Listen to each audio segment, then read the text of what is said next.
Welcome, everyone. I'd like to call the meeting to order for the Corporation of the Township of Puslinch on March 26, 2025.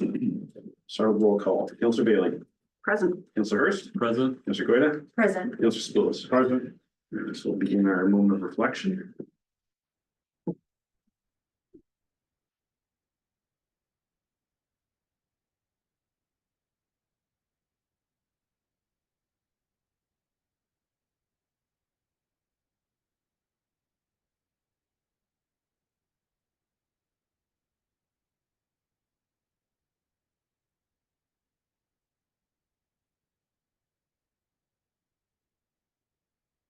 That concludes our moment of reflection. So I have confirmation of the agenda, please.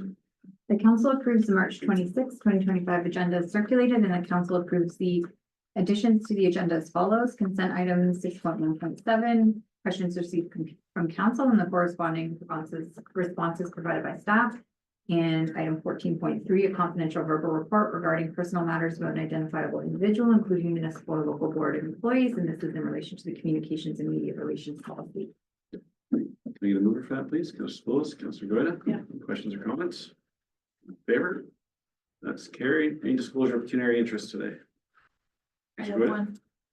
one. Item 6.14, which is Puslinch profile for March 2025. And the nature of the interest, pecuniary interest is the profile is regarding my employer. And therefore I will excuse myself from the discussion. Okay, thank you. So I just want to say a couple words. We're gonna invite the delegate down to the table. If you wish to speak to council, you have to be at this table. So if the discussion goes to a place where you feel you want to add to it, you can't engage from the gallery. So I will give that liberty to have additional people at the table because that's procedurally proper to speak from there. But if you start to engage from the gallery, I'm going to not permit it. So just a customary heads up. So I will invite our first delegate down now. Thank you.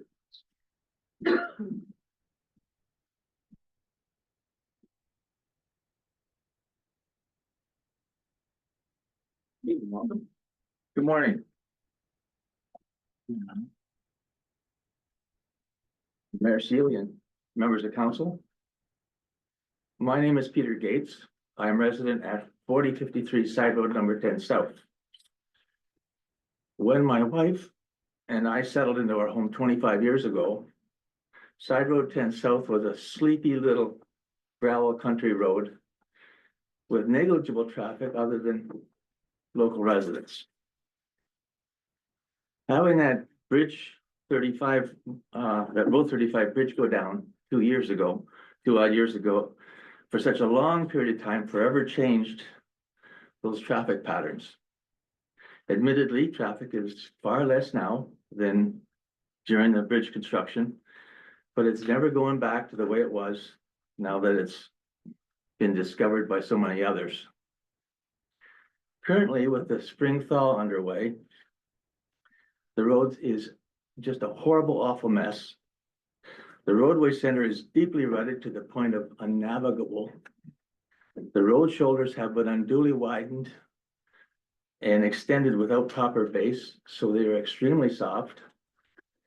Sufficiently so that the series center rutting, between the series center rutting and the soft shoulders, even the school bus drivers are very nervous about being on the road picking up their charges. Added to these concerns, although will be summertime, the growth in traffic numbers still far exceeds the nominal summer efforts of the township to properly address dust control. And that's further created a lot of frustration with numerous of the residents along the road. On the heels of the final completion of the bridge work, I understand that council was very seriously considering upgrading of Side Road number 10 that might have included some hard surfacing. While recognizing that the residents had suffered through a horrendous long construction disruption, I have been led to believe that Mayor Sealy suggested that such major upgrading work might be forestalled to thereby provide a break from the traffic and the construction mess on the road. So my comments this morning are driven by two reasons. First, I would like to acknowledge the relief of not having to deal with a second major road disruption immediately after the detour debacle. But secondly, if the road upgrading has not already been rescheduled, to request that it be ratcheted back into a priority sequence, as the concerns that prompted the initial consideration, they all continue to exist. So I will close by drawing your attention to my neighborhood support group that are also here in attendance. And I want to thank you for this opportunity to speak to council. And if you're in a position to comment on whether this request is in the process or can be advanced, I would love to hear it. Okay, well, thank you for your delegation, and it's rewarding to hear some positives from out of the delegation along with some concerns. Generally, we don't hear that, so that was refreshing. And I agree, I feel I spearheaded a bit of the conversation around the traffic was horrendous down there, and then to immediately pave it, the traffic behavior would stay the same. We'd have this shortcut, and part of giving a break was to try to get those traffic habits to go back to their traditional routes. And it sounds like that has happened somewhat. Has it returned to, you know, pre-traffic levels? And I don't have traffic counts in front of me. I believe you. Those days are gone. Yeah, and that was part of my rationale, was changing behavior is very difficult, whether it's speeding or routes people take. It's probably one of the most challenging things we encounter here, is getting behaviors to go a different direction. We'll ask the director, I believe he's on the call. Maintenance gravel. Generally speaking, we do maintenance gravel on a road every second year. So my understanding is we do the west side of the township, then we do the east side. I'm not sure where we are in that schedule, if your side of the township is scheduled to have the maintenance gravel this year. So maybe have Mr. Fowler speak to that for us, please. Which will help improve the quality of the road. Hard surfacing. I'll get to that. I just want to do the maintenance gravel first. Good morning through you, Mr. Chair. Last year, after the detour route was abolished, the township did resurface side road 10 from concession 2 all the way to the Gore. So this year it is actually slated that the east side of the township will be getting maintenance gravel.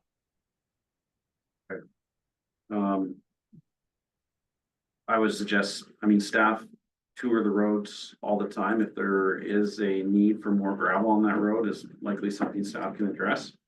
For the surface treatment, in our reports that we receive, most roads, if not all, don't qualify due to traffic counts for hard surfacing. So the council has to make essentially an arbitrary decision. Part of the decision making to prioritize, if you want to use that term, Carter, Farnham, Cooks Mill, is the maintenance and the grader and the staff time to drive all the way to that side of the township. So for me, working from the outside of the township in through our gravel roads improvement program makes sense on a maintenance savings component as well as the trying to change those behaviors. So for me, and I believe it was stated publicly even by other members of council, I hate to put words in their mouth, but we were focusing on Carter Farnham and 10 Side Road as the next candidate. For me, it's the next road. Was that captured in minutes, and did we put it in official policy? The answer to that is no. But the discussion was, let's do that side of the township. We'll come back to 10 Side Road next. And my last comment before I open it up to council is, another component of where we need engagement from your group is during the budget process. I'm very much an advocate for increasing funding to the gravel roads improvement reserve. But that results in tax increases to you and your neighbors and everybody in the township. And that's an elective to pave roads. It's not a necessity. So when we do our budget discussions, this usually starts September, October, at the appropriate time, having engagement from the community that wants paved roads, which results in a direct increase to your taxes. So last year we were $50 and it was inclusive of everything. We're not talking adding major money, but it is an impact. So hearing from you during those budget discussions will ensure that that fund continues to grow. As the fund grows, it'll expedite when we can pave roads. So that's where I'm at with it. That engagement is critical, especially since we have an asset management plan that has graphs that show that we are underfunded. Would that be a fair term? And electives could be at risk to ensure that the plan that funds our current infrastructure is funded. So it's very important that we hear from the public that you still want that gravel roads improvement reserve funded, additional funding. And then the discussion around prioritizing 10 Side Road as, I don't want to deviate from Cooks Mill Carter due to the staff time running the grader through the city, but for me, it's the next one. But that's a discussion council will have to have at a later time. Are you suggesting that another year would see that when it flips back to the west? So, my understanding, and you're testing my memory, which is perfectly fine, is that, either this budget cycle or 2026 budget cycle will see the proposal for Carter Farnham. In general terms, it's about $1 million to pave a road from concession to a concession, which is a lot of money. We currently have 400K going every year into the gravel roads approximately. So you're looking at a 2-year save up time to pay for the road. And I'm assuming that so generally we get grants and we get grants for improvements. So usually we can pay 75-80% and find grants. All that numbers has to be worked out through the budget. So it would be a minimum 2 years after when we allot the money to Carter Cooks. Rough math. So 27, 28-ish, possibly. I would make the observation that as gravel roads go, Side Road 10 South between concession 1 and the Gore is an old, my understanding is an old corduroy road. And as a consequence, it is a mess every spring. And to fix that it would cost you $1 million, I'm sure. And you're not right. There's also Calfast is one of them as well. We have a spot there that called Boils Up. We have a few problematic spots in the township in the spring where the natural springs that come up. But you're right, the underground work is very expensive. And the days are gone where you could just put top coat on status quo road. They all need improvements. They need to be widened. I can't recall, but the bridge, I don't know if the bridge would have to be replaced as well. Like it's a pretty significant undertaking. It doesn't mean it's out. It just, unfortunately, the days are gone where we just pave it, which if we had done that 30 years ago, it could have been. But so to you, I would pledge to you and your community group, it would be the next road. I would advocate for it to be the next road after Cooks Mill. And that's, of course, considering budget restrictions, but we have a decent program, I'll say, continuing to be built. And it's around the funding. The more funding we can put into it, the sooner things can happen. Are you suggesting that you need to have us come back in the fall, September, when it's time to do budget work, and with the idea of being agreeable to help support it? Well, any engagement is always welcome. Do you necessarily need to, it's always great to see you in person, but definitely at a minimum, submitting comments electronically or written Okay, fair enough. in support of the program helps the decision making for sure. Okay. And then through the budget process this fall, you'll know more about timing for other projects, the funding levels, all that. Okay. So, okay. I think, Oh, we need to go around the table. Thank Feels you. good. Thanks. I'm gonna put Mr. Fowler on the spot. Mr. Fowler, we just heard a bit of concern over the base of Side Road 10 South, and I'm just wondering if you can comment or if you know sort of how that was valued or what the condition is of the base of Side Road 10. I know we've talked about paving roads, but we also talked about just improving an existing gravel road and making it the best gravel road that it can be. Can you kind of speak to the condition of the base of this road that we're talking about? Certainly through the chair, I will admit that there are identified pockets of both sections of Tenside Road South between the First and the Gore. As the delegate has indicated, was a corduroy road at one time. Additional material has been placed on top, and every other year, additional gravel is then placed. Just kind of the loss of spring. We have frost heave, water that penetrates the subbase, pushes through, causes a unfavorable driving condition. Crews do the best they can with clear stone just to kind of fill the voids until it actually dries up. Usually about the first or second week of April, we start to see improvements as far as the subbase and the surface starting to improve. So, yes, there are pockets that were identified with the initial engineering quote that would have to be excavated, new material brought in, compacted, and rebuilt. So a lot of the price tag is a lot of sub-base work. It's not just the surface asphalt that you see on top.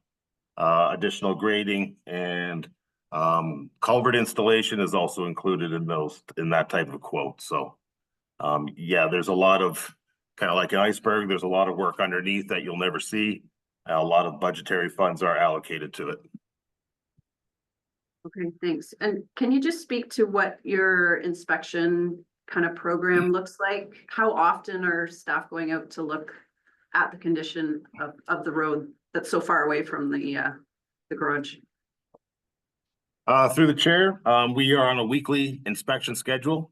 That is during dry weather. The type of weather we're experiencing now, where we do have significant rain events along with frost coming out of the ground. It is now a daily inspection of our gravel system. Residents are very passionate about the gravel, and we have, in my opinion, an excellent response to not only inspections, but identifying certain trouble areas and trying to get out there as fast as we can with the work queue provided. Okay, although you're going out daily, if some residents are noticing some really bad spots, is there a way they can contact you or staff to have someone come out? Is there sort of a I don't know, contact way? Through the chair, we do have a general email box that is used, that admin checks on a daily basis. Anything of an emergency nature is forwarded to me right away. Again, staff try their best to get out there as fast as they can. We do have conflicting priorities with other types of work throughout the township. Again, depending upon the weather or the condition of the gravel, there may be a day or two that no work could be completed just due to the moisture in the gravel. We have to let it dry before we can attend and try to regrade. Okay, and so I think I'm drawing a conclusion. Right now, it's too wet for the grader to be out there? No, not necessarily. Actually, I'm just looking at invoices now where the past 2 weeks ago, we hauled over 2,000 ton of granular A from the entire stretch from concession 2 all the way to the Gore. So in my opinion, I feel the past couple of weeks, the road has been in fairly good condition considering the season. And, the township is aware and putting financial priorities toward that road. Okay, thanks very much. I guess just a question to Peter. We've talked about potential for putting in the queue, the paving your road. Knowing when you pave a road that it does increase or potentially increases the speeds that cars drive at, is that really something you're wanting for your stretch of road? The road is already posted at 60. You have to be careful you go out the driveway, people don't drive at 60. They drive at 100 or 80, not 100, but 80, common. I don't see paving being a real issue.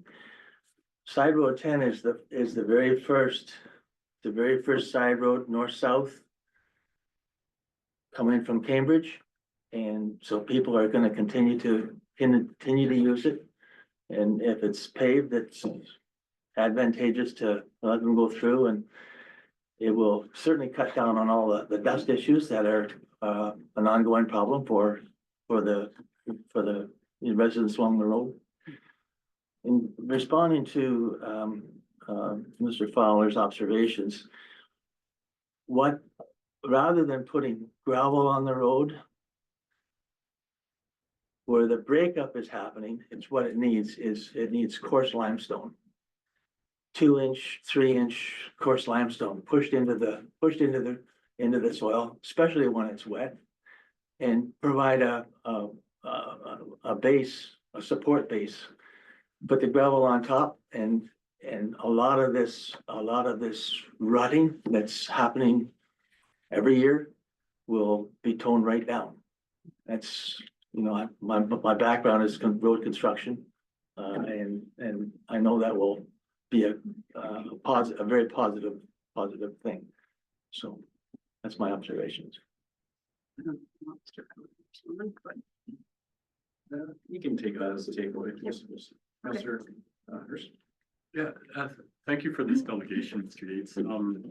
Certainly, when I saw this delegation on the agenda, I did drive down the side road on the weekend. Thank you. And, I just, so I understood, I live in Concession Falls on the northern side of the township, and yeah, I'd share your concerns around it's a rough road to get through, and I'm driving a pickup truck, so I can appreciate the last 3 years that you've had to endure, and your neighbors have. Maybe a quick comment for Mr. Fowler, or a question. Dust control was mentioned as a concern. So I guess I look at this as what are the short-term things that can get done, and what are the medium and long-term pieces? And I think the mayor spoke to the medium and long-term, but Mr. Fowler, can you just speak to the township's dust control plans or the processes that your team goes through to mitigate dust during the drier parts of the summer? Yes, of course, through the chair. Currently, the service level that the township provides to all gravel roads is late May. After final, we'll say spring grading has been completed, we do bring in daily dust control. It's basically a sodium chloride solution that's sprayed onto the road and then pre-wetted with a water truck.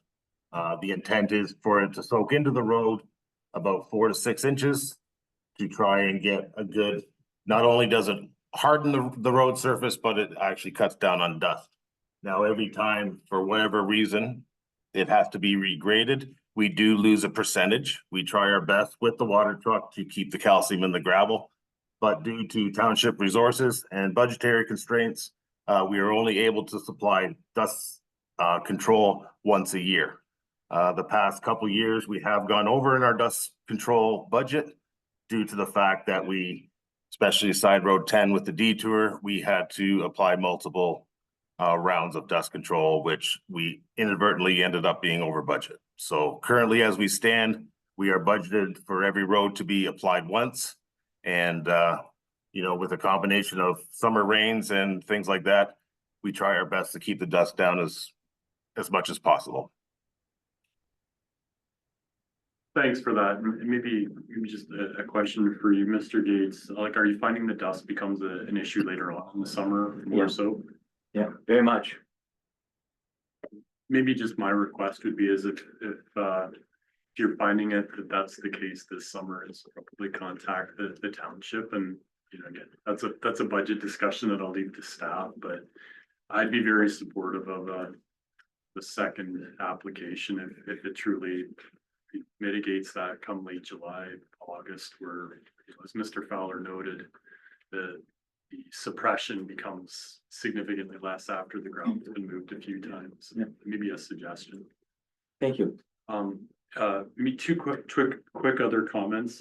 I would very much encourage you and your neighbors as part of the budget planning process. I don't know if a formal delegation is needed, but even just an email or a joint letter. requesting side road 20 be prioritized. I think, I certainly hear that. I'm very supportive of it, but I think as the budget planning process goes through, that's also a fantastic opportunity for you to just push that button, if that makes sense. And I would concur with the mayor's comments. I think it was a somewhat lengthy conversation around prioritizing the roads, and I would concur with the comments made. It wasn't an easy discussion, and one of the dialogues was, oh, do we just burden the residents of Side Road 20 again with paving the road and turning it into a speed trap type of thing? And I appreciate that, it's two ends of the spectrum, right? Do you want to keep a narrow, rough road and keep the traffic down, or do you want a paved road with the note that you're gonna get more traffic and all the headaches? But I guess what I'm hearing from you is probably the preference for a paved road versus not. So I think that message is certainly heard from my perspective. So thank you. Thank you. Mr. Goda? Yeah, thanks for coming today and for your delegation. I can certainly appreciate where you're coming from and empathize for everyone on the road for what you endured while that bridge was closed. I think, there's not much I can add to the comments that have already been said, but I would say that that discussion for hard surfacing, prioritizing hard surfacing your road, that would definitely be from my point of view, that would be the next road in the queue for priority to be hard surface. Great. To give you an answer as to what year that might be, it depends on how much it's gonna cost and how much we have in the bank. But the good thing is that we're not starting from nothing. We already have a program in place that we're contributing a healthy amount to every year, and hopefully with continued feedback from you at budget time, maybe we can increase that. But there's things in the works to allow that to happen. For many years prior to most of this council being here, there was no roads being paved, no money being set aside, so nothing really happened for a long time. So the good news is that work is underway and being planned for. And I would support your road being the next road in queue. So I don't know if that provides you any kind of consolation at all, but in the meantime, I would encourage you, when you have those problem spots and those bad weeks and bad days, to keep in touch with our Director of Public Works, who is very good at responding as quickly as they can with the resources that they have. Thank you. Councilor Thank you, Mr. Gates, for coming. Josh, I echo the sentiments expressed by the rest of council. I really don't have a question of you, but I do have a question of staff. Mr. Fowler, in terms of prioritization of the paving of our roads, last time it came before us, it was either Carter Road or Side Road 10 South. And are you still of the same opinion that 10 South is the next priority in your estimation? To you, Mr. Chair, yes, absolutely. It was a very close horse race between the two sections of roads. And if Carter does go ahead with the next paving project, then my recommendation would be 10 Side Road South. That is correct. Question of our CAO. In terms of our project sheets, are we listing Carter Road as, listing Side Road 10 as the next? So to Mr. Chair, it's something that is done as it comes up when we are reviewing those roads for the next budget cycle based on the amount in the bank. And so there is a process that we follow when we look at the candidate roads, and part of that is the feedback. That's a big part, actually. The feedback we get, we report it as part of our program. And so based on sort of current conditions and current criteria, it would be included in that next round for consideration. And question, I guess, follow-up to our Councillor Hurst comment on dust control. Would it be possible for you to put forward a budget item for the next budget cycle to itemize a second spreading of dust control measures on the sidewalks to see what that looks like, in terms of, whether or not it's affordable and if it's, road improvement, we can improve the standards on, these roads. You, Mr. Chair, we can look at that service level and the cost associated and bring it back to budget Great. consideration. Mhm. All right. I'm gonna bounce around a little bit. One of the counselors mentioned a joint letter. I prefer individual letters, because if you come here, I'm just gonna pick on you because you're sitting here. And you say you're representing the people in the back, how do I know that you are truly representing their position, right? So, not a big fan of a copy letter with just a new signature. I would take a one-liner that you penned yourself. Then I know you wrote it, it's your opinion, so, it does add a little bit of administration to the budget. We'll have more letters, but I feel they carry a bit more weight if they come from individual versus a joint letter. But at the end of the day, maybe a joint letter with everybody's signature scanned is an option. I don't know, but just wanted to give you that as feedback.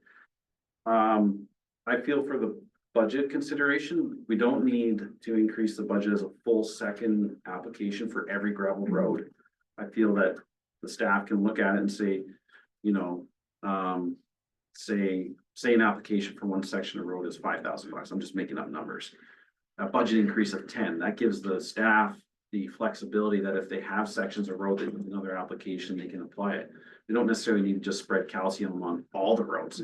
Your roads, I said the traffic counts, maybe the traffic counts do, you know, more, well, we're prioritizing it anyways, but, so your road could warrant a second application of calcium, but a small road down the other end of the township gets 4 cars a day. We don't need to spread calcium on it. So budget increase, just to give some flexibility in the budget that the staff can adapt to certain environmental aspects of the road. I feel it would be wise to bake in 10 Side Road as the next road prior to the fall of 26. Why I'm saying that is there's an election in 26. Could be new individuals here, and if we have it baked in more, it'll be harder to change that decision, because the reality is there's a lot of money going into a gravel roads improvement reserve. And if there's financial challenges, it's a very easy decision to reverse a paving road program. So the more you have it baked in, the more challenging, and I'm not saying that anybody new would do that, but it's just a reality. So if we can bring that ahead, just to bake in our position so that, Mr. Mayor, I can make a motion that, we consider Side Road 10 South as the next gravel road to be paved after Carter Road, and well, just ask to address that as a motion, or is it, what would staff's preference be to bring that back to just, is there a process for that? So through Mr. Chair, I'm going to include it in the motion, receiving this delegation, and then staff will look at, through budget and through our asset management and different processes, how we can sort of, incorporate that. I'd also like staff to, either through the budget process or it's like do the best spot, identify not several, but I want to know all the problem areas. So Calfast Road, I mentioned it before the meeting started, is a problematic area. That one comes to mind. Concession 11. Concession 11, there's a few of them. So if staff could bring those problem areas to the attention of council, this leads into your, you know, gravel roads improvement and possible budget impacts. Maybe it's limestone. I'm not a road construction guy, right? So I have to take what I would, you know, I'll let the director take those comments away, but as part of your comments, staff can report back at a later time that we have 5 areas and we're gonna need X amount of tones and man hour, person hours, whatever they are, you know, and we can discuss that too, because you know, if we can improve it, buy some time to get to when we pave it. But the other thing I want to be cognizant of is I don't want to be piecemealing improvements that we're going to dig up 2 years later. So there's a balance there. So let's find out what those are. You will see higher speeds and you will see more cars. Drive concession 7, we paved it. See how fast people are going. So it's it's an accepted component of paving roads that I'm not okay with it. There's other things in the works, possibly electronic speed enforcement, if that program expands. But you are going to see, if they're driving 80, they're going to be doing 100. If they're driving 100, they're gonna be doing 120. You're gonna have less dust, you're gonna have a smoother road, you're gonna have more traffic, more speed, so. Fortunately, with our proximity to Cambridge and other, it is what it is. But maybe the electronic speed enforcement, we don't wanna see people get tickets. We want people to slow down, and Aberfoyle, people are driving very slow. Right now, there was a lot of tickets, and I'm hopeful it's trending downward. Getting a little off track here, but the county's gonna add more signs just to inform people, because if you're informed, maybe you'll slow down. I'm not saying you speed, but, so anyways. Councilor Goyda had brought it up in previous meetings about community safety zones. I'm making this meeting go way too long, so I'm allowed to do this. You know, if we have a speeding concern down there and we're able to expand community safety zones and we can identify there's a lot of traffic, a lot of speeding, and we could get cameras places that are problematic, maybe we could bring it in, but that would be our best bet at controlling the speed currently. But anyhow, I hope that's helpful. And I'll leave it at that. And I'll let you have any further comments or. No, thank you very much for your ear and thank you very much for the consideration. My sense is that there's some deep understanding of the frustration here that we're having to deal with. Here.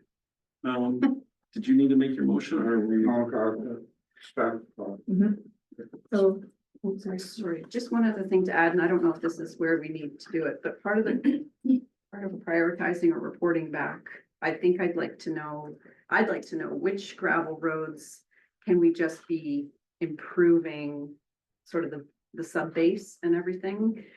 You know, it could be a few years where we're side road temp, okay, we're gonna do the sub base in 3 years and then you would pave it in 5 years, you know, something. So I don't know where that fits into the reporting, but it would be good to know where we can be improving the sub base of some of these gravel roads, not necessarily paving them. So I would suggest while you're thinking of. I feel staff would have to do a desktop and decide, is this within our, capabilities to have the data to report that, or are they gonna come at budget season and say, yes, we hear you, we do know there's 5 or 6 spots, but to get a fulsome understanding, we need to hire a consultant to evaluate, maybe they need to core drill the road, and that'll have budget implications, so if you're comfortable, we can let staff take that away. Yep. And maybe we can get a recommendation, maybe not, but then if there's budget implications. Sure. That work? so you, Mr. Chair, the last part of this draft motion might cover what you're hoping. And I have it moved by Councilor Cepulis just as an entire motion after we can decide, but so that council receive the delegation for information, the council directs staff to bring forward a proposed service level increase and associated costing for increasing dust suppression activities for certain gravel road sections during the 2026 budget process. The council directs staff to include Side Road 10 South as as the next gravel road to be hard surfaced after Parter Road into the budget process for 2026. The staff, that should say into the budget process, and it's the forecast. So it won't be for 2026, but it's the forecast that we're going to see. And the council directs staff to report back on historically problematic road sections throughout the township gravel road network that may require additional maintenance during the 2026 budget process. Sure. And moved by Councilor Cepulis, seconder, Councilor Hurst. Oh, are we receiving the delegate for information? yes. It's in there? Yep. I didn't. Okay. Any questions or comments? Thanks. All in favor? Thank you for taking time out of your day to join us today. Thank you very much. Please stay for the entire meeting. I think I'll leave you.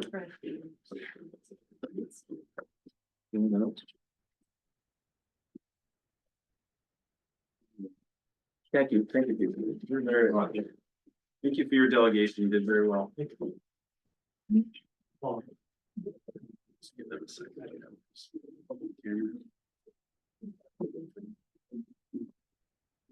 Yes, how are you? All right, so next we're on to consent agenda. Would you be able to read the resolution, please? Ms. Whitlock?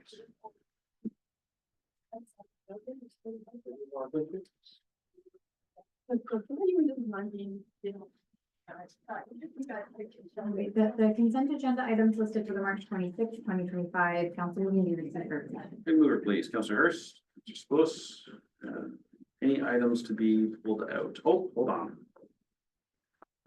We are just considering all items except, what was it, Counselor Goyda? 6.14. Except for 6.14, we'll do that separately.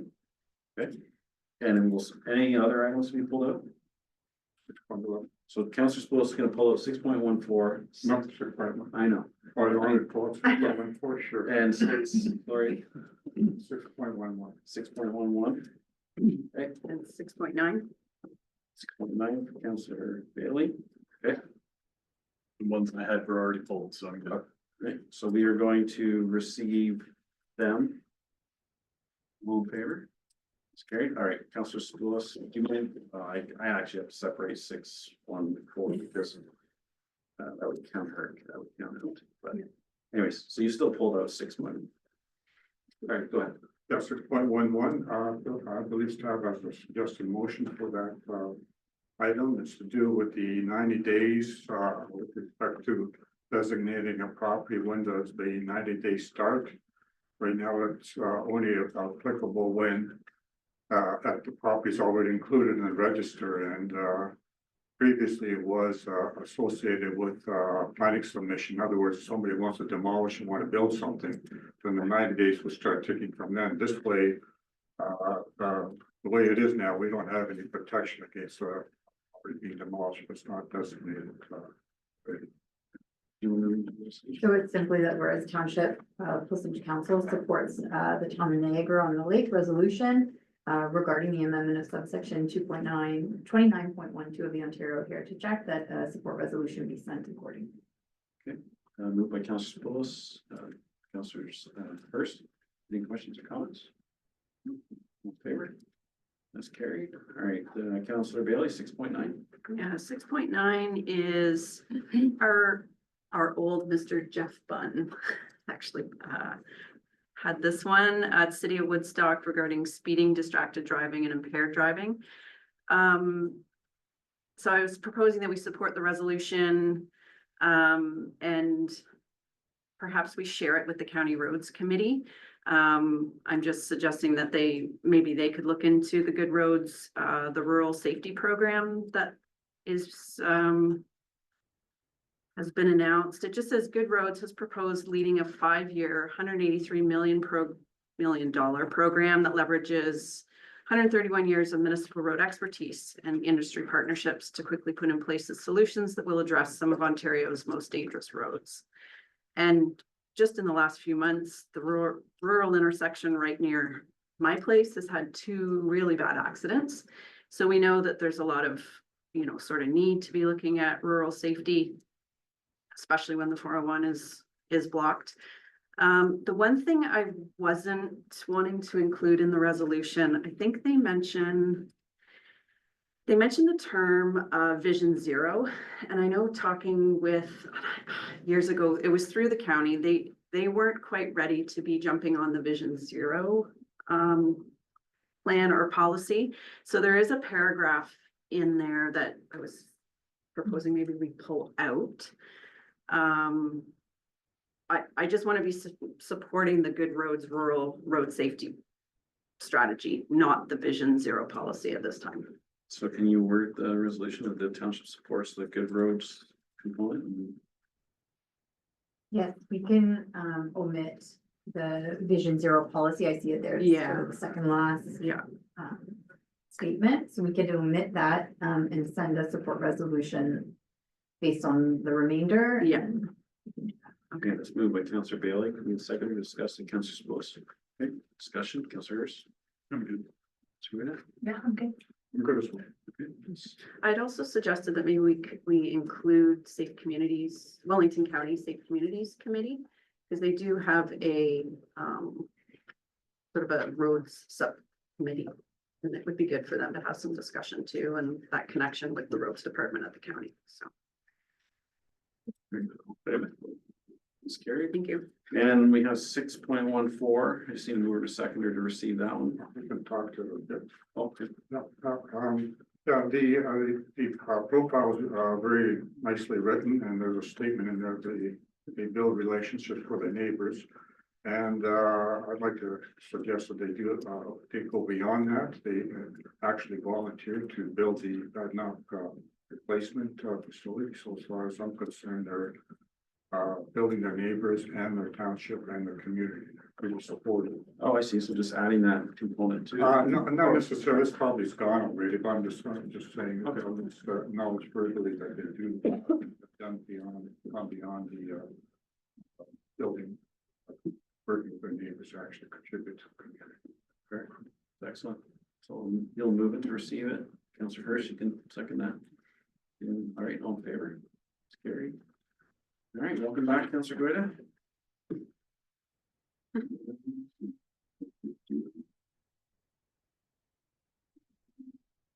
Okay, on to 9.2. Great, so that's Miss Hassan.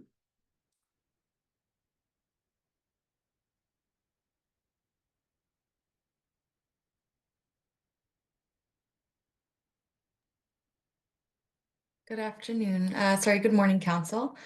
So my first report is, sorry, I'm just going to that section. An annual report that's required in accordance with the Municipal Act. It's the remuneration and expenses paid to members of council and others.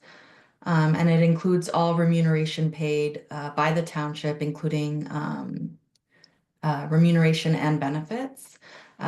I'd be happy to answer any of council's questions. Yes, it's to receive the report for information. Again, move for that, please. Councillor Bailey, Councillor Hurst. Any questions or comments? All in favor? That's carried. All right, 9.2.2. This is our fourth quarter financial report based on the results in our fourth quarter, October, November, and December. The next step after this report, we're actually currently undergoing the audit process. So the financial statements will be presented to council shortly in April, sometime in April, and our surplus discussions will also occur then, but I'd be happy to answer any of council's questions regarding our fourth quarter financial report. Okay, so we get resolution. Yes, that's to receive the report for information. Move it, please. Councillor Spose, Councillor Goida. Questions for Mrs. Sandy?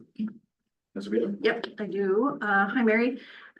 Just one of the question, or my first question is regarding the community grants. It looks like $2,000 has not been allocated.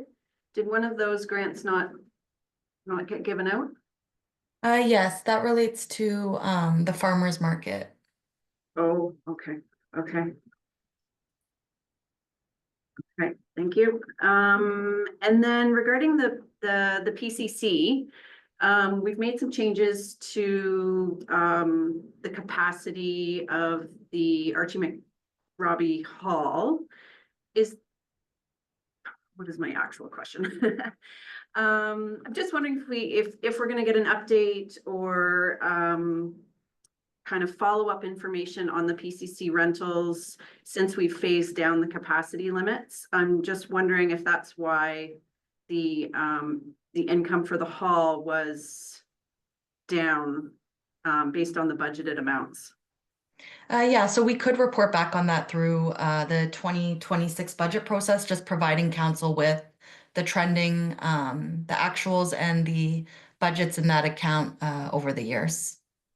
Okay, because it looked like it was down over $14,000, and I just wondered if that was based on any of the decisions we've made around the capacity. My other question is regarding public works. There was a note there about pavement markings that was budgeted 35,000, but it wasn't used. Is there a reason why? I'll let Mr. Fowler speak to that.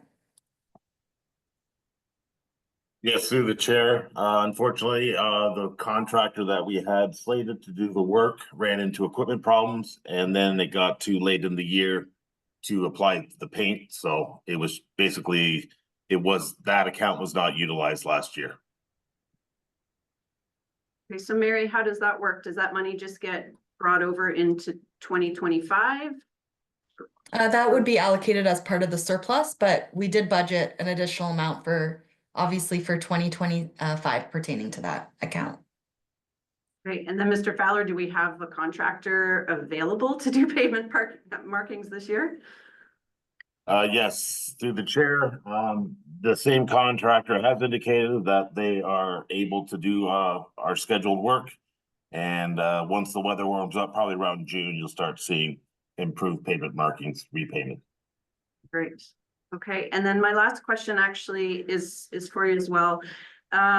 It showed in the report that the tree maintenance budget was not all used up. I guess I'm just wondering, are we still dealing with dead ash trees along the roadways, or is that project completed? And is there sort of a plan to use the tree maintenance budget money? Through the chair, we usually schedule our tree maintenance contractor in early spring, just before nesting season. And then we have to wait till late fall for the next round. Unfortunately, in late fall, we did get into November where we started to see early winter weather. And between the priorities and resources, we just didn't have a chance to get the contractor in again. So that was the reason for the surplus in that account.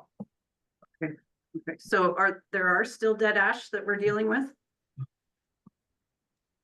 Through the chair, I feel the township will be dealing with dead ash probably for the next 10 years. Thanks very much. Rick, go ahead. I don't want to jump the queue, Oh, sorry. as long as I'm, okay, Councilor Hurst? I'm good. I think I had a couple of questions around the rentals, but I think it'll get caught out in the audited stuff, so. I'm good. Councilor, go ahead. No, I'm good. There's a question on the surplus, Mary. Do we have an handle on what the amount is this year? Sorry, I didn't prepare that information for this council meeting, so it will be prepared as part of the financial statements that'll be provided in April, a more exact figure. But I would estimate likely $100,000 or less. Thank you. Mary, just have a question for you on page 181. It states total outstanding taxes and interests.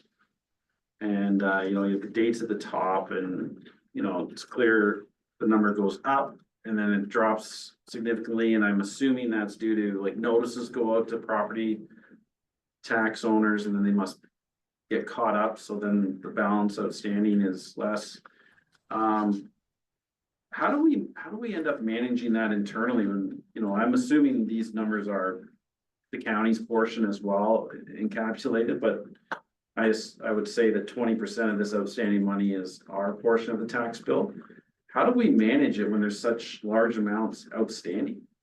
Yes, so there are fluctuations in that, Mr. Mayor, just as it relates to tax bill installment due dates. So after tax bill installment due dates, there are significant increases in those accounts. There were also a lot of supplemental taxation that was billed closer to the end of the year, just based on when we received the information from MPAC and the ARB. A lot of that related to the gravel pit adjustments. But yes, I do agree that that does include the township, the county, and the education portions. And we do try our best to mitigate those higher balances through the legislative parameters that we have in place with real tax, so like the tax sale process. A lot of municipalities are unfortunately seeing that tax arrears are increasing year over year. Some of that increase may have been also like the end of the year increase, in addition to the supplemental taxation, the Canada Post strike that impacted that as well. So we'll see through the audit. I believe the auditors include in their presentation how the township is with its tax arrears in comparison to other municipalities. But I know that this is a municipal wide trend that tax arrears are increasing, and there are various factors associated with it. So. If you look at April 30th, 24, there was outstanding of almost $4 million, right? So it was 20% of that is a lot of money.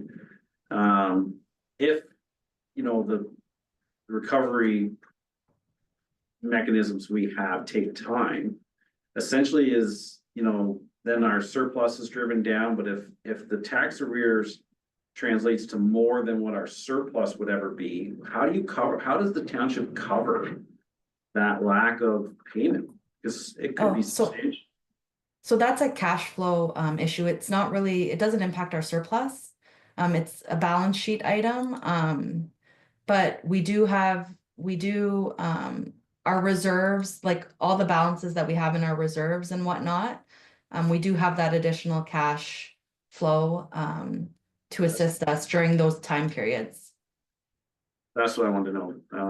You have reserves that you can draw on, and then when the money comes in, you replenish the reserve. So it's just a money shuffling exercise internally. Because if the trend is that taxes are being, you know, not paid as often, then that could be problematic for the township, but we have reserves in place to weather that period. Okay.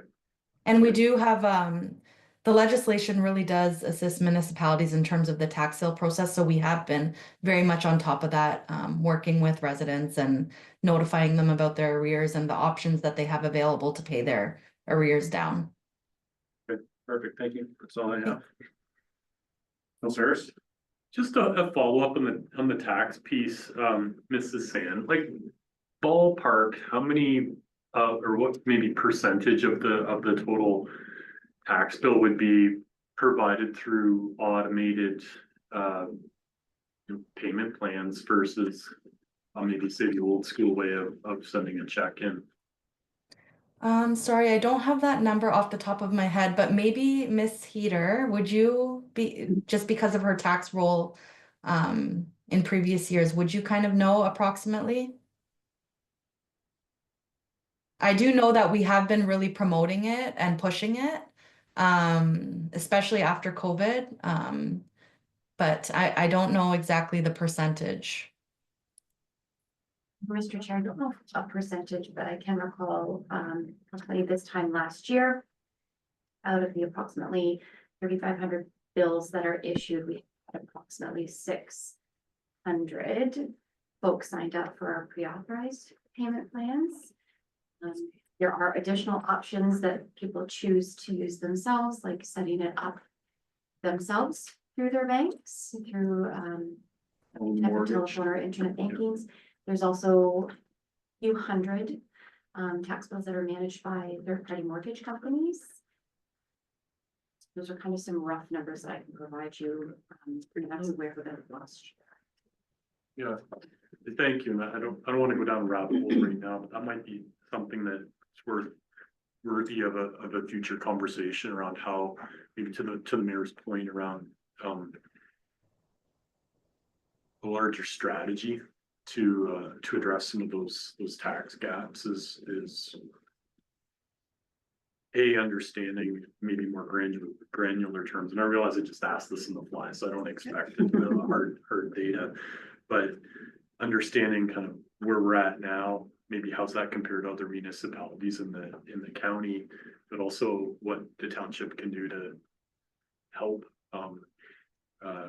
residents that are interested in doing automated billing or shepherding that process. Because I do think that the Canada Post strike probably did significantly impact, especially those end of year statements and stuff that just gets lost in the fold. So I'll leave it at that. It just occurred to me that that's maybe something that can be done in the future to kind of help even out some of those peaks and valleys. Did I get a mover and seconder for this report? Yeah. Okay. Any further comments? Okay, all in favor? It's carried. 9.3.2. I don't believe. Yeah. So through Mr. Chair, for this presentation, the clerk is just going to share it. And I Aren't know, we, sorry, are we on the Cambridge District Community Society agreement? Or do I have a different agenda? I got the old one. That's what I'm on. so, AMPS was added, under separate cover. And so there was quite a bit of, materials, to go through there. And so I will take us through a presentation and then, any questions I'd be happy to answer, at the end. So AMPS is, the Administrative Monetary Penalty System. The purpose of the presentation is to provide council with an overview of the AMPS system, the draft bylaws and the draft policies, all which need to be enacted by council in order to implement AMPS. And so this is your first time looking at them. There'll be another opportunity to look at them, April 16th. And this is an opportunity for questions, comments, edits to these documents in order for us to bring them back in a final form at a later date. And so we are looking to seek council's direction to implement AMPS if these policies and bylaws are satisfactory at the April 16th meeting, just to keep us on track with that implementation date of July 2025. So this is just the agenda. It's a little small there, but that's what we'll be working through the presentation. So it is the enforcement mechanisms and the constraints. What is the system? We did review this previously earlier in the year with the report to council to initiate this process, but we'll just go through that one more time. The requirements for establishing AMPS and then next steps. Right, so the township currently uses the Provincial Offences Act, so it's the POA, which was established in 1979 as the system to administer and prosecute charges laid under provincial and municipal statutes that are non-criminal offenses. So the POA defines 3 types of violations. There's part 1, which governs minor offenses, part 2 offenses, which deals strictly with parking, and part 3 offenses, which are considered more serious violations and it does result in summons to court. So there's a number of constraints in utilizing the POA system generally. It's sort of summarized in delays with scheduling matters before the court. Once a matter is before the court, they often are adjourned multiple times as the parties' counsels will try to work towards resolution. And through working through the various steps of disclosure, pretrial, mediations, et cetera, it's a lengthy process. Not just for the municipality, but it's a lengthy process and a process that's sort of filled with angst for the other party.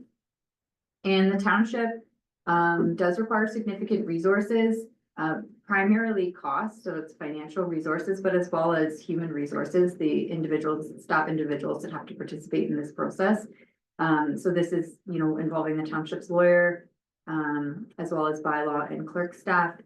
And generally, this process is not very flexible, and the process is very prescribed. All right, and so again, what is the Administrative Monetary Penalty System? So AMPS. So the enabling legislation, the AMPS system is an alternative enforcement structure to the traditional POA system. The AMPS monetary penalty system moves the process to enforce municipal bylaws from the court to municipal control. So AMPS was first introduced to enable municipalities to enforce parking offenses outside of the court systems through Bill 130. So the Municipal Statute Law Amendment Act was in 2006 and 2007. So this is not as new as maybe it is to us. It's existed for a long time, which is a good thing because it has been tested in other jurisdictions. On May 30th, 2017, Bill 68 received royal assent and expanded AMPS to allow the enforcement and failure to comply with any bylaw passed under the Municipal Act 2001. So this is where we see the ability to enforce not just parking offenses, but other offenses again that we have authority under the Municipal Act. So that's important because it's not bylaws that have authority under the Planning Act that we can enforce through AMPS, just the Municipal Act. So on December 14th, we see royal assent in expanding the AMPS to enforcement of property standards bylaw and property standards orders. So that was in 2024, I believe, yes. And so it's just showing the flexibility that this legislation has in order to move our bylaws out of the POA system to the AMPS program. So the process for enforcement under POA is defined by the province. The standard of proof is higher, so requiring the facts of the matter to be demonstrated by the actions taken beyond a reasonable doubt.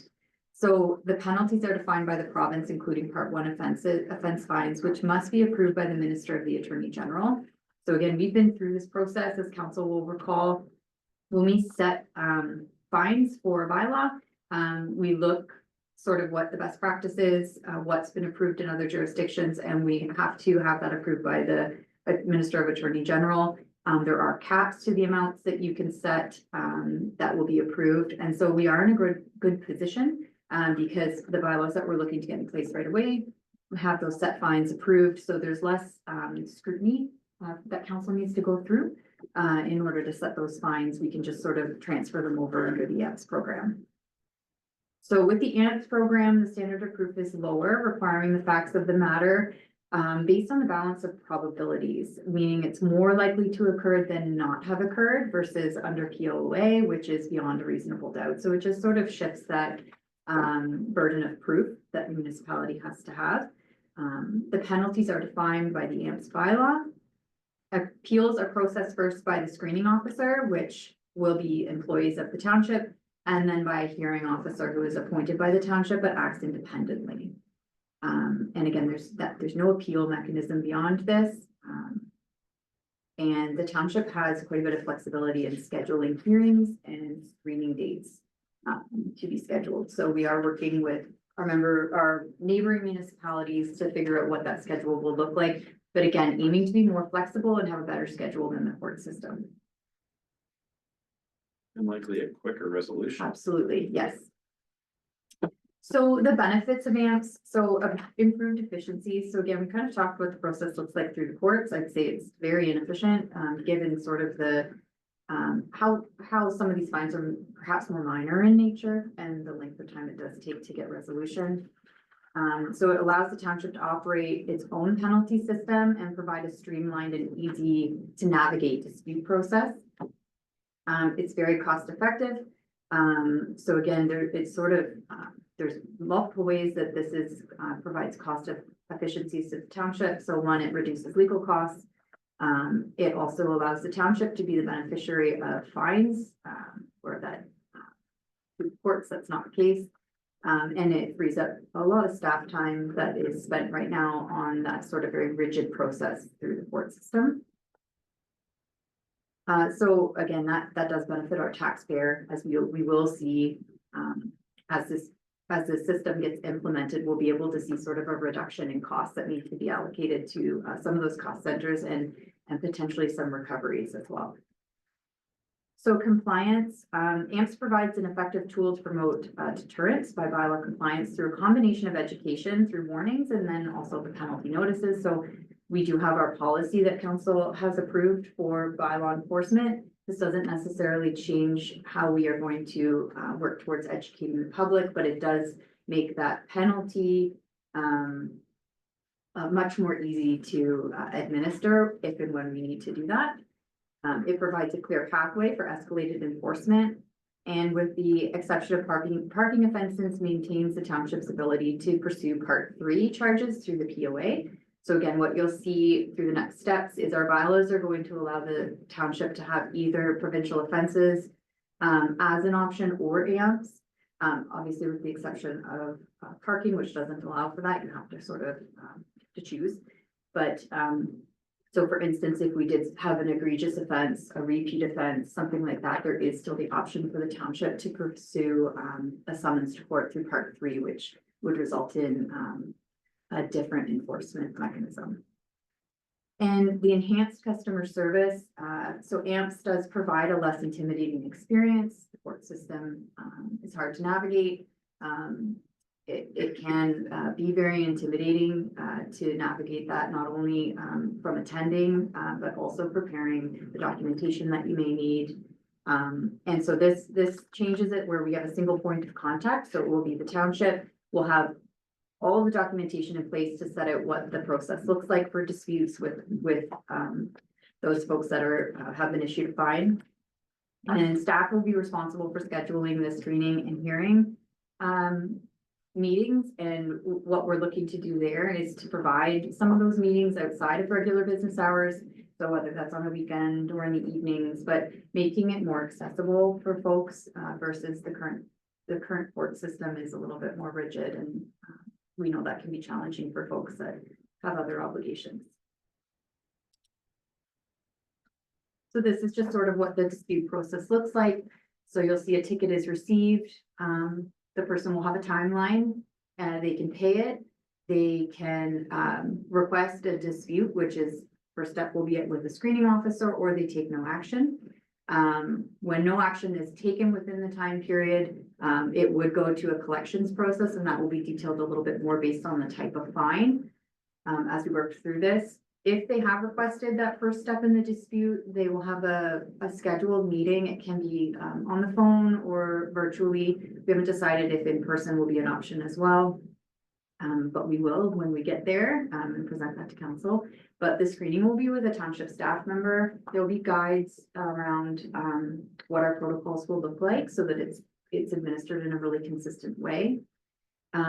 If that screening process does not result in a resolution, the individual will have an opportunity to escalate the dispute, and that will go to a hearing officer. Those will be scheduled likely on a monthly basis. So they'll sort of get put in the queue for whatever the next available hearing is. And then that decision will be final. So they'll again have the opportunity to pay, or it will proceed to a collections process, whatever that may look like. Right, so it's, the hearing officers do have, the opportunity to, waive partial fees, waive it. Sometimes it could just include extending the timeline. Somebody just might need a little bit more time. So those are options. And again, we'll have a clear set of, our protocols, but the hearing officer is independent. So they'll be hearing these, as an independent party to the township.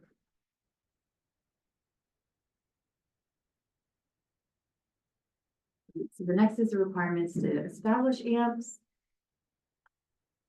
All right, so in order to enact AMPS, council must establish the AMPS bylaw. This is included, Schedule A, I believe, in your package. This bylaw establishes the township's bylaws that will be enforced through AMPS. We'll bring the schedules forward at the April 16th meeting. And the processes and scope for review of penalty notice by a screening officer, the process and scope of review of a screening officer decision by a hearing officer, and the authority that is being delegated to staff. So that's all included in that bylaw. Council also must establish a hearing and screening officer appointment bylaw. So staff have attached the township's draft screening and hearing officers appointment bylaw Schedule B. This bylaw establishes the role of the screening and hearing officers in the administration of AMPS, who is eligible for this appointment, and how authority is delegated to staff in order to make these appointments. So again, I know there was some questions in the Q&A around this, but staff would be looking for the director, so the clerk, to be delegated that authority. There's a number of reasons why that's best practice.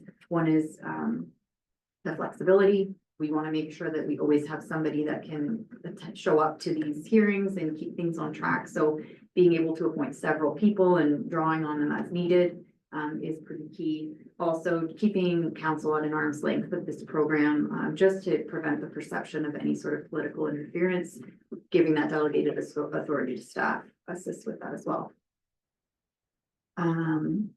And so you'll also have seen in the package, there were a number of policies which are also statutory and have to be implemented in order for AMPS to get going. And so you'll see there's a policy to prevent political interference, financial management and reporting, policy on how to address complaints, and a policy that defines what constitutes as a conflict of interest.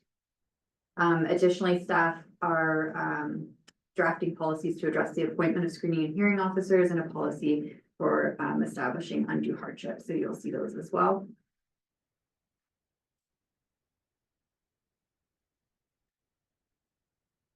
So a few other things, this is a lengthy process. I'm sure council, and everyone has a understanding just in seeing what's in the package. There's also an ARIS agreement.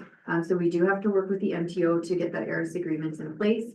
Again, the township does this currently where we need to, look at the information that the MTO has around, vehicle ownership. And that's in order to issue tickets. And so because we are accessing that sensitive, private information, the township has to put in place, technology policies, security policies, things like that, to make sure that the MTO is satisfied, that their, information is secure.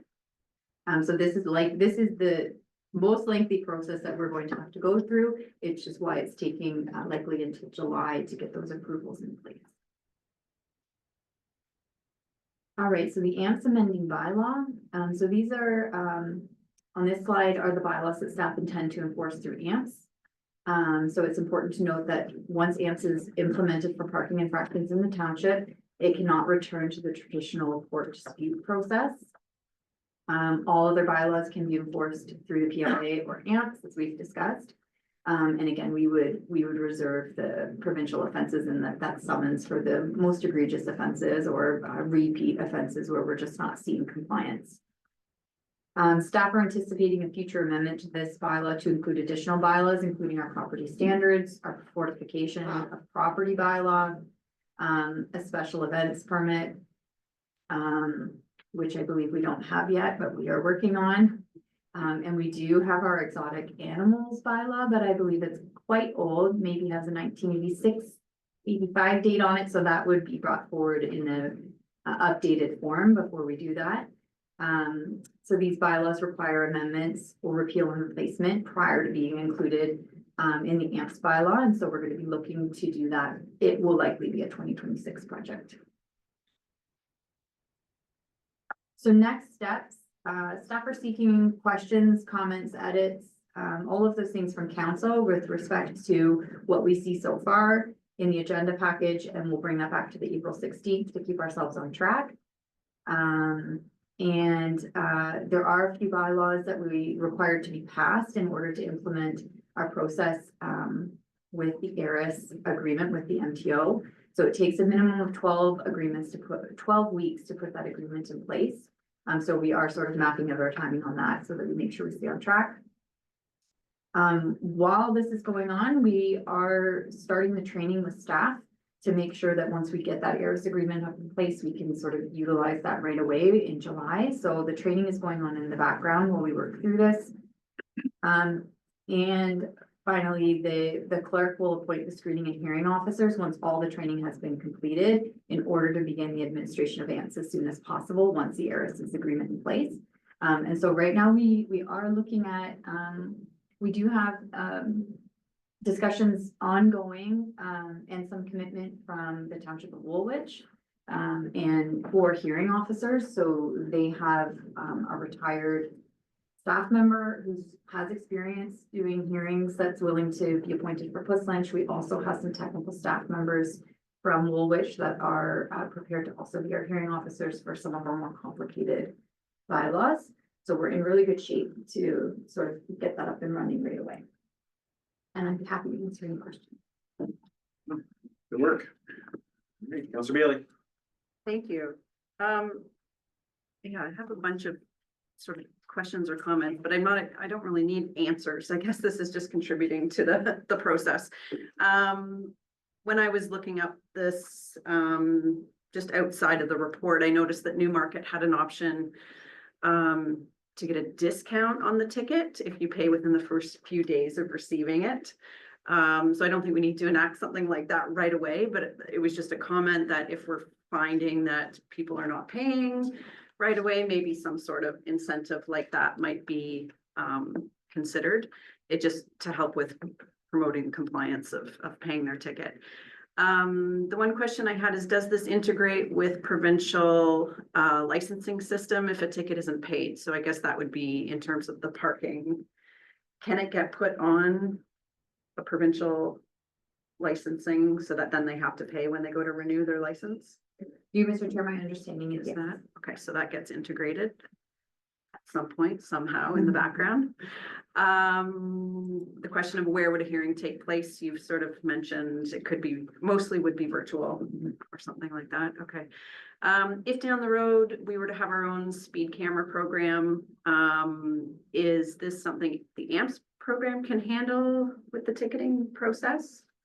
So through Mr. Chair, yes, AMPS can be used to administer speed enforcement, although it's a little bit different. It would not be internal. It would be through some sort of a shared program, simply because, as we heard from our delegation at the last meeting, every ticket has to be reviewed by an officer. And so it's an undertaking that would be beyond what we have the resources. Realistically, any municipality on their own, most of them are partnering. Okay, so potential, but probably not. Capacity. Just out of curiosity, how many infractions would we be predicting in the first year that we bring this forward, just based on history, we have an idea of, like, I just don't have an idea of how busy this is going to be for staff. So through Mr. Chair, maybe just start with maybe some anecdotal information we received from some others that are using AMPS. In terms of what goes through screening and what goes through a hearing. Yeah. A municipality we spoke with had, over 400 parking tickets in about a 6-week period. Only one went to a hearing. Okay. Most were either paid or dealt with by the screening officer, so I think that that's good. It just shows that the process can work for disputes and it doesn't necessarily need to get there. I think in terms of how many tickets we would issue, it's going to be hard to determine because that's not our typical practice right now. And that's simply because under POA, it is extremely difficult to issue a ticket. Has to be delivered to the person versus AMPS can put it in the mail. So the ticketing is not it would be it's a great tool because it's less, it's a lesser penalty than a summons to court. But it's not something from a practical perspective, we're able to utilize this right now. So I would see that type of tool increasing with this AMPS program. Okay. So talk about parking tickets, how many parking tickets would we be issuing on a yearly basis? So maybe I Not- could help here a little bit, like, the idea wouldn't be that we're going to give marching orders to staff to go out and find parking tickets. It No. would still be somewhat based on complaint driven, problematic areas, we're not going to be out driving around searching for infractions. Is that kind of where you're going? Like, Yeah, I guess I'm just concerned about the capacity of staff more than anything. Like, are we dealing with, I don't know, like how many things go to the court system these days? Is it 20 things? Is it 200? Like, and do we have the staff capacity to be implementing this program? So with you, Mr. Chair, we do, as you recall, we do have our second bylaw officer coming on board mid-year. Right. That will help. And we also have our existing bylaw personnel dedicating quite a bit of time to the POA process, which will be sort of shifted. Okay. So I think from a capacity perspective with what the township deals with, we're in good shape. Good. Sorry, I have another couple questions. If the penalty isn't paid, and I think, I don't know if it was in here, so sorry if it was, can it be added to the tax roll? So to you, Mr. Chair, we're looking at alternative, through the legislation, what's permitted if we aren't able to collect. The main thing that we have to consider is that tickets are not necessarily going to be given out to just residents.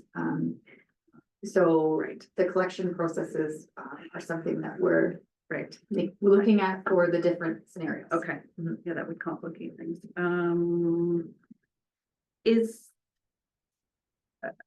No, I didn't worry about that part. We talked about the educational part, so there's still education happening.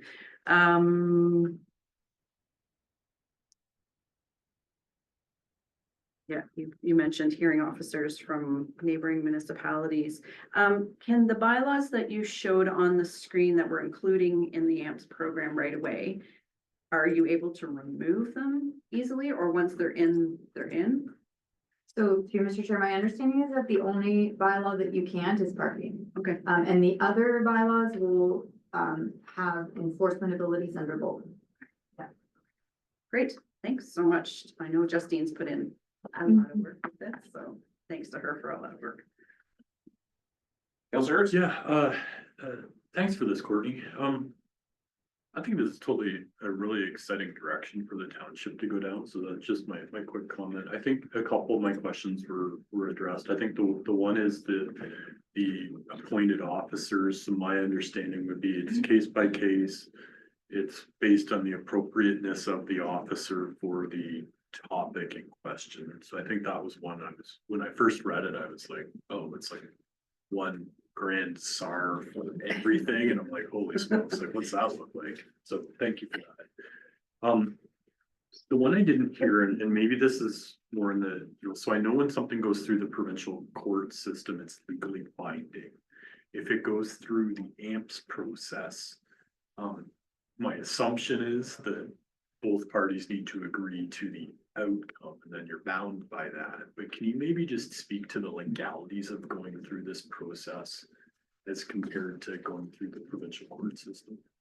So through Mr. Chair, the court system, depending on the type of, penalty, so, the ticketing process, part 1 and part 2 through the court systems, essentially says thou shalt pay if it is found that they are in fact guilty of the offense. That is similar to the AMP, so the hearing officer's decision is final. And then we would be legally able to collect those fines with whatever mechanisms we choose to have in terms of collection process. In terms of the part 3, so the summons through court, you're right, the provincial offenses court has the ability to seek different types of legal mechanisms. So we have done different things in the past for egregious offenders that can only be achieved through the court systems. And so what's great about the AMPS program is it leaves that door open. If you need to proceed through provincial offenses court, you can still do so. But, and that's fair, and I think maybe my one suggestion would be is in a future pre-read, maybe just tease that nuance out for comfort. I'm thinking more for the public when they like want to understand the process here. It's like, this is what it goes in. Maybe one suggestion, and I don't recall what slide, but it was the decision tree around the dispute process. Just an optics thing, hearing. And then it just says pay. I would just be sensitive that it's not preconceived that the hearing will result in a payment. It would be the outcome resolution, which may include either dismissal, somewhere in between, or straight payments. I just when I saw that, I was like, I get where you're going with it. It was more just the nuance of that to the public, that it isn't perceived as this is the process to collect payment type of thing. And just my last comment here for the April 16th meeting, I would be and I realize this is hard and I don't expect an answer right now, but this is a change of policy to some degree for the municipality. I would be curious at a high level what our perceived HR impacts would be, whether it's a savings or it's a reallocation. And I gotta be cautious, not that everything doesn't need to be a savings. Like sometimes it's just a reallocation, but like what our HR potential impacts would be, what our legal impacts would be, our impacts on say cost recovery and the cadence of that.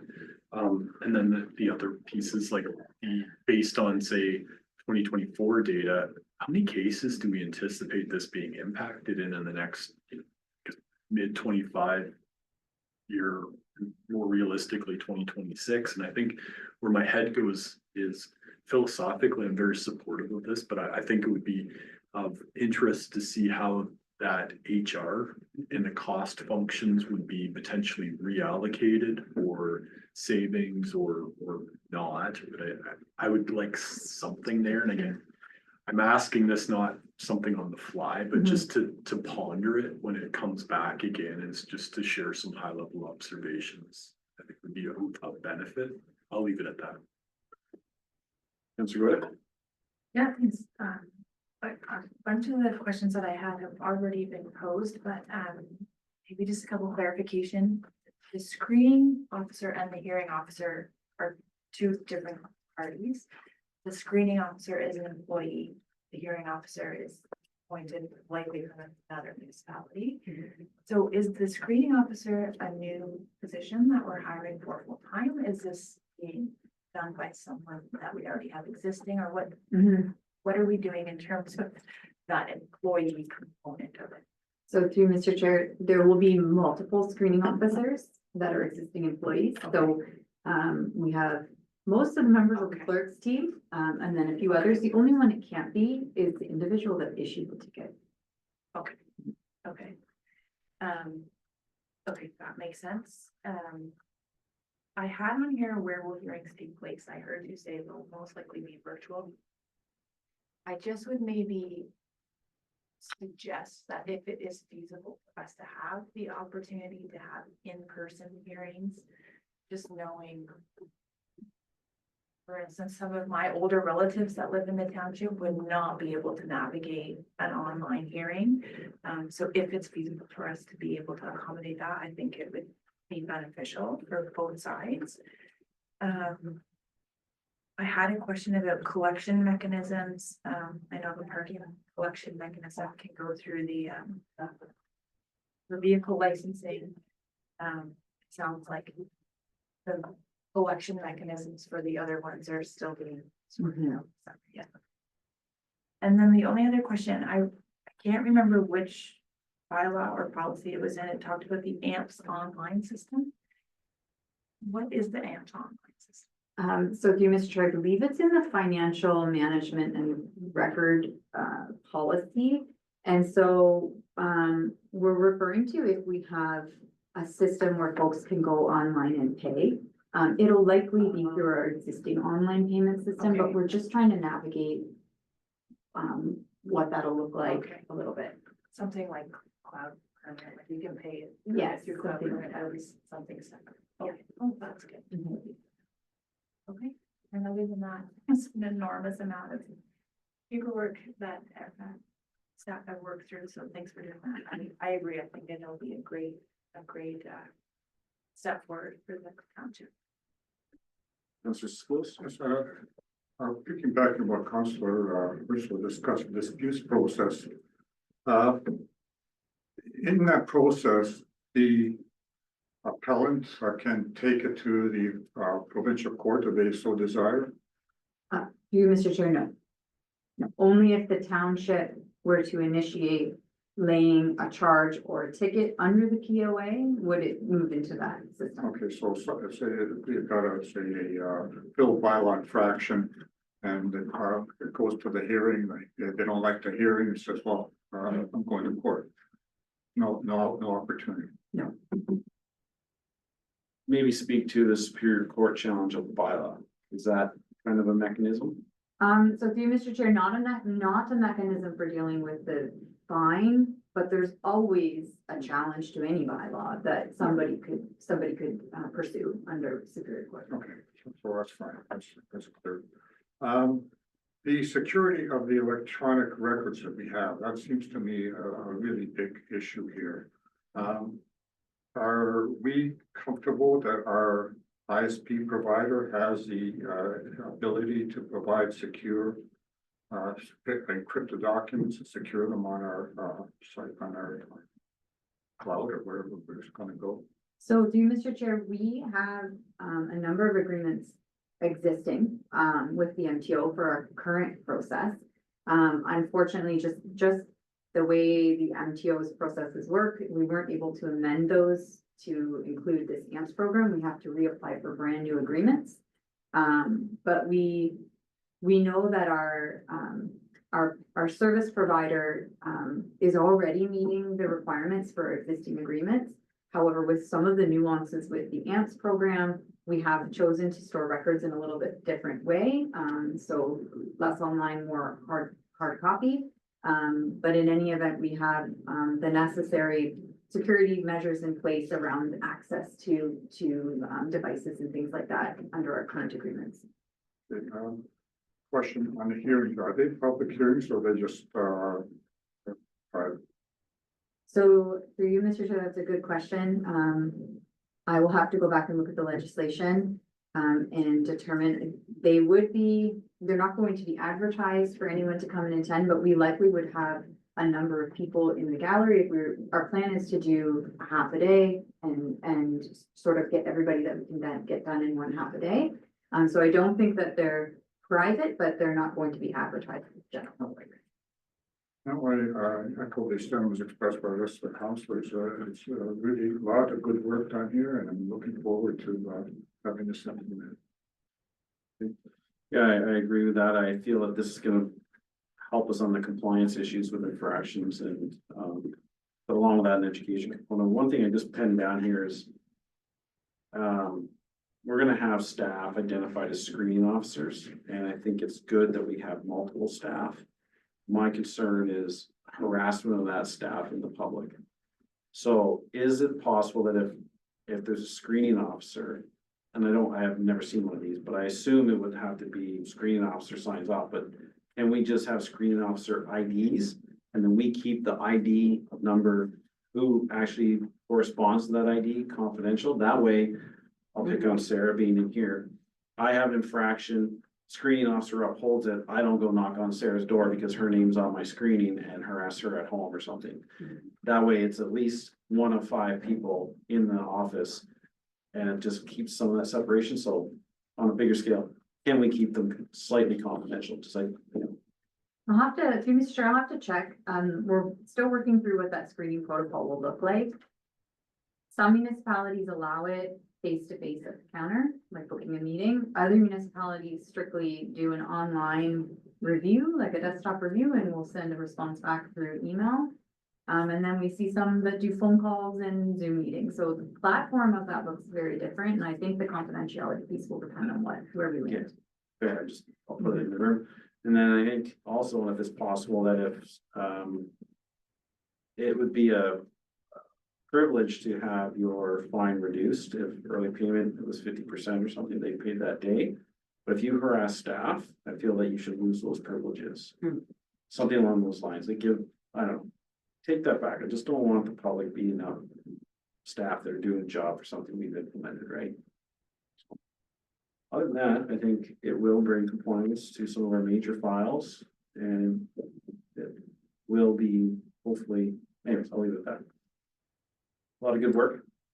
Thanks for continuing to do that. So we have a mover and a seconder? Yeah, and it's to receive for information and we will take the comments and put them into the next draft. Move it, please. Councilor Goya. Any last comments? All in favor? That's carried. 9.3.2. I assume we're doing it. So this is our, we see this, I believe, every 2 years. It's a renewal of our agreement with the Cambridge District Humane Society, who provides our animal control services for the township. And this is to enter into an agreement with them. You'll notice there's no significant changes to, no proposed revisions to the agreement for this next 2-year term. Want to read your recommendation, please? Yes, so it's to receive the report and the council give 3 readings to bylaw 2025-041, being bylaw to authorize the mayor and clerk to sign the required contract documents.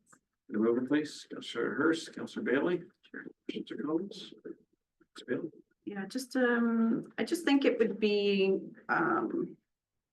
nice when we renew the agreement to get a little bit of data from the Humane Society. I'm curious how many calls, you know, are being made into Puss Lynch. Again, if it's 20 or 200, it would be good to know, kind of know what our money is getting put towards. Doing some of the reading with the AMPS program, there's something called a dog bite offense. And I'm wondering, and I guess there's a fee involved in something like that, and then I wondered if that could be processed under AMPS.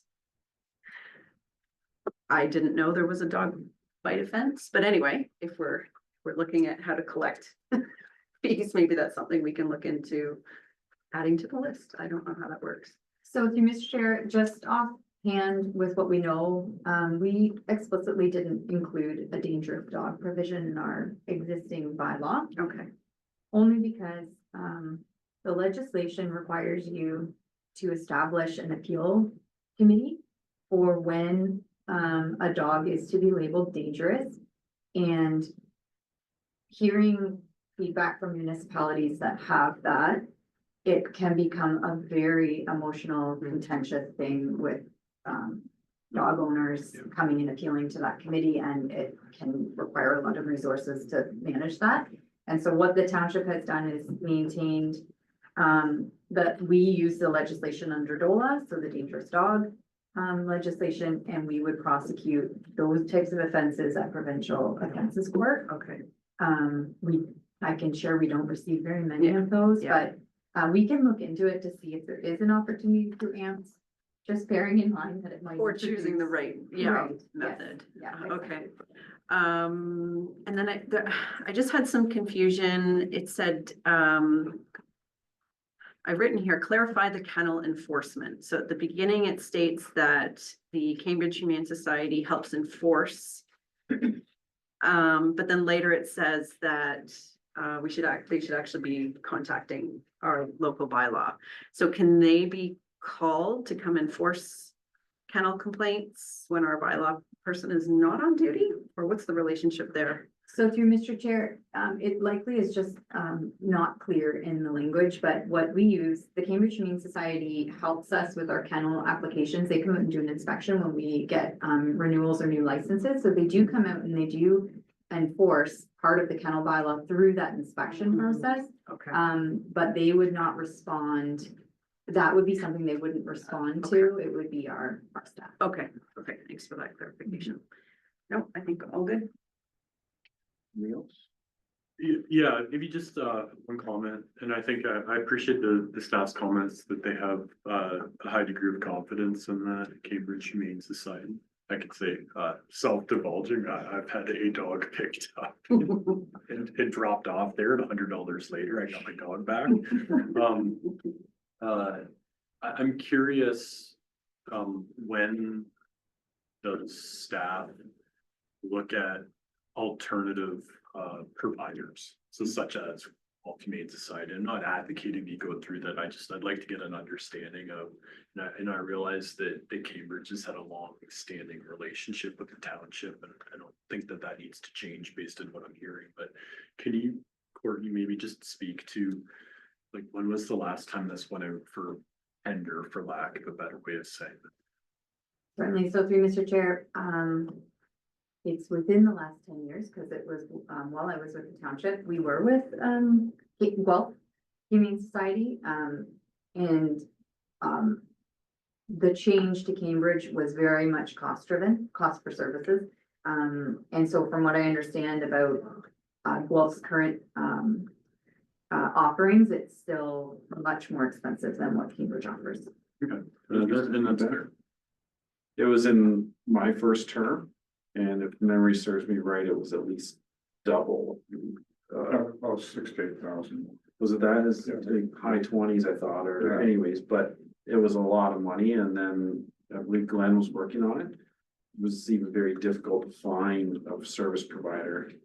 So we were fortunate to find, remember? I think it was very limited in their school programs that they were able to assist. Yeah. Yeah, they couldn't provide what we needed.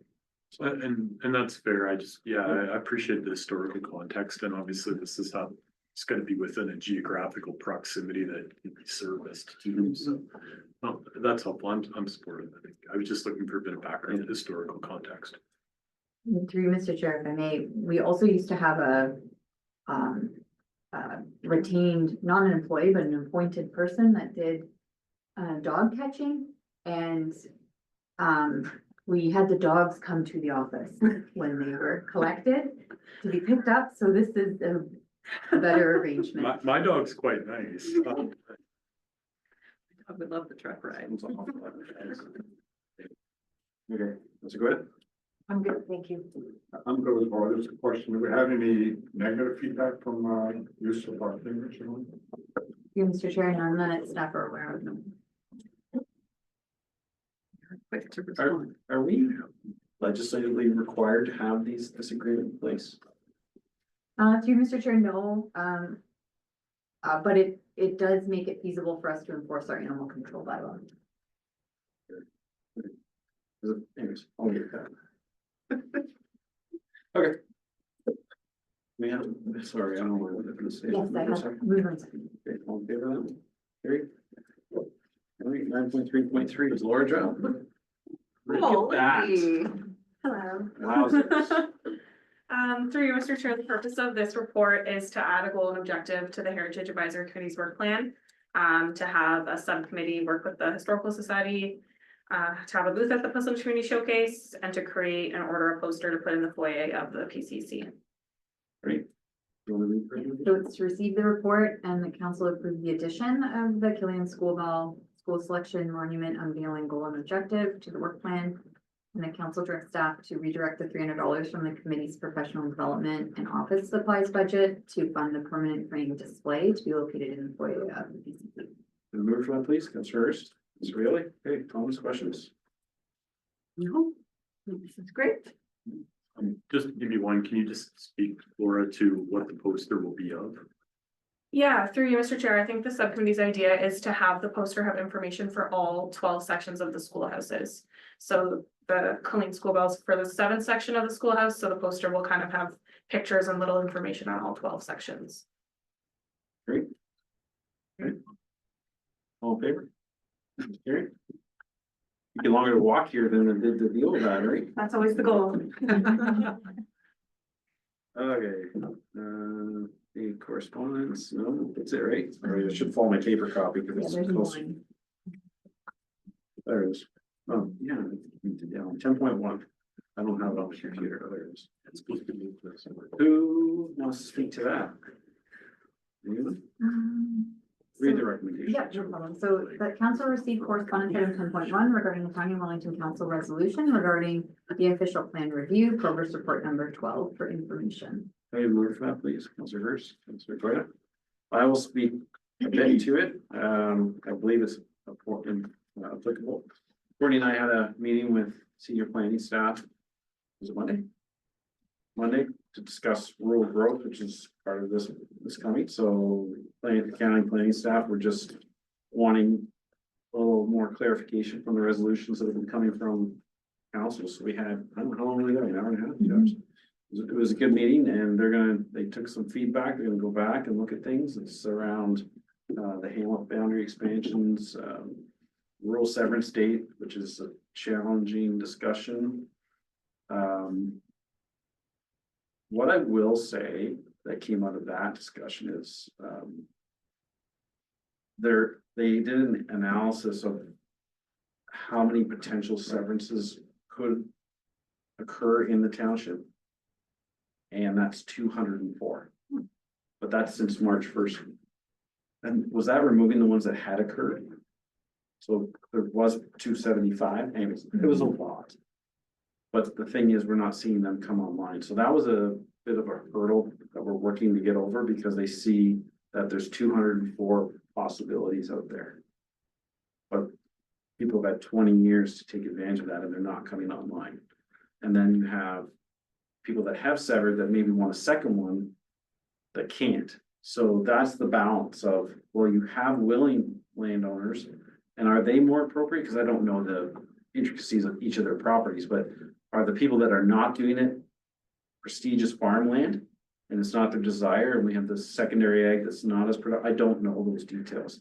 Are they gonna do some outreach and educational components? And what are they gonna do about that? Well, we had those discussions with them. We offered some suggestions on where we want to go. I am very much a champion of, I want that date removed. There is no secret in any room that I want that date gone. It sounds like that date won't impact people that can do it currently. It won't because that's their position is that if the date stays, there's still 204 possibilities, but my argument back to that was, well, they've had 20 years to do that and we need growth and it's not happening. So this is the thing we're kind of working back and forth, and Courtney came up with a suggestion in the meeting. I don't want to disclose it yet because it was preliminary, but it was an alternative to the date that could, because the other component is if you abolish the date, it will bring into the potential availability of lots way higher than our growth allotment. So that's problematic. So there's a mitigating factor of how much growth you should be having with this 204 plus the potential of the Hamlet expansions plus. So the county staff heard our options and concerns and are gonna review that, and I believe I'm gonna ask, we'll have a follow-up meeting. And then my understanding was eventually they will present it to, was there anything I missed from that meeting? So it was a good meeting, it was long, but I feel we're very dependent on rural growth, and that's a bit unique in the county, and the county staff are recognizing that. You know, Erin's getting a sewer and wastewater treatment plant, they're getting 1,500 new homes on a pipe. Every one of the other municipalities has a sewer and wastewater treatment plant. So they are looking at us as a rural growth community, and they want to try and help us, so it's gonna be. I think that's all I have from that.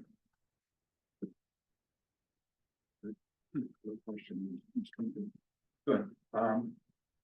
You mentioned that, we have allocation of how much growth we can, take in.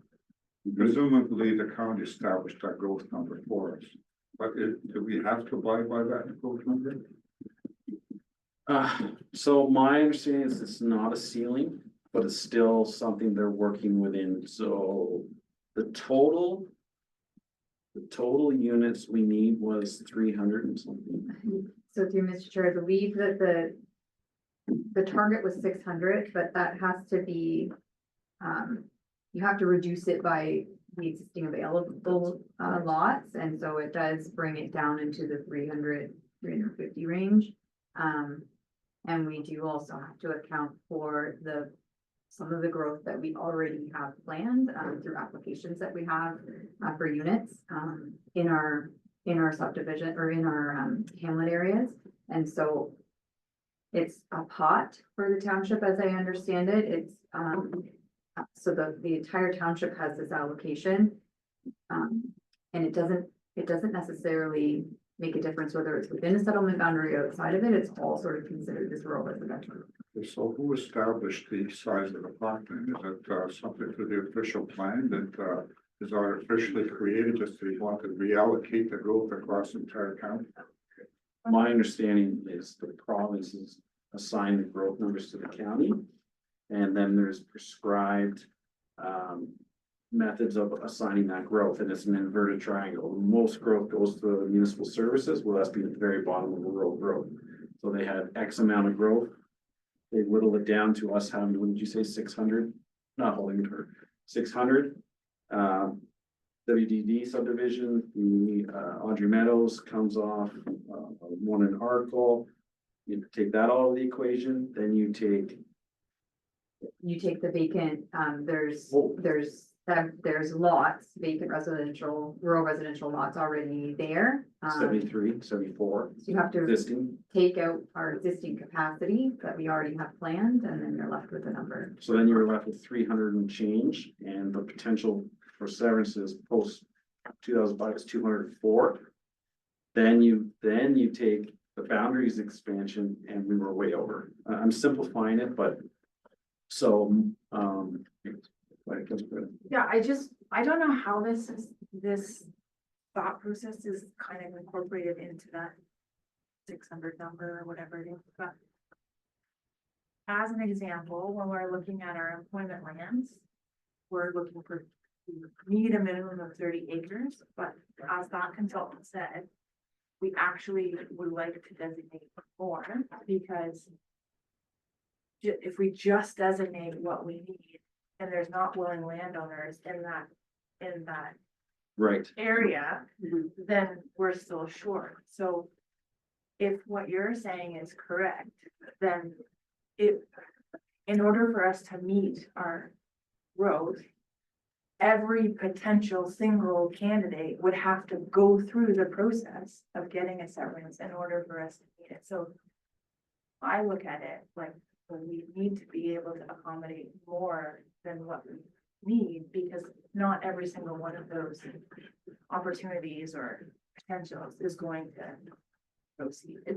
I don't know if that's already factored into that number. Kind of, because, so I raised a similar concern, but worded it different. I just worded it as there was 20 years for those properties come online and they have not yet, so it's similar pros. But in the first scenario, there, it showed a surplus. So, and that's, I believe, how they were accommodating that, is that, well, your growth target is this, between the boundary expansion and the potential severances, and you add these all up, you're over your growth, but we understand that not everybody's gonna come online. Another component that was brought up is, well, we don't know. Well, not moving the date because the people that have received a severance, that we cannot get another one, will that drive growth to the better farmland because they haven't had it? So there's a lot of moving parts, but I feel we're asking the right questions about that as well. And that's what that meeting was initially, just get some ideas on the table. I agree with you. It's, it's one of the number one things that I hear about is the March 5th, March 1st, 25 date. People want it removed. It's just how to accommodate that without having unfettered growth and still meet the policy. So that's what we're working on. I'm confident we'll find somewhere, but There's a very good point. I think should push back a bit. that was on my mind as well. But it was a good meeting, and it's some good things are gonna come from it, and we'll work through it.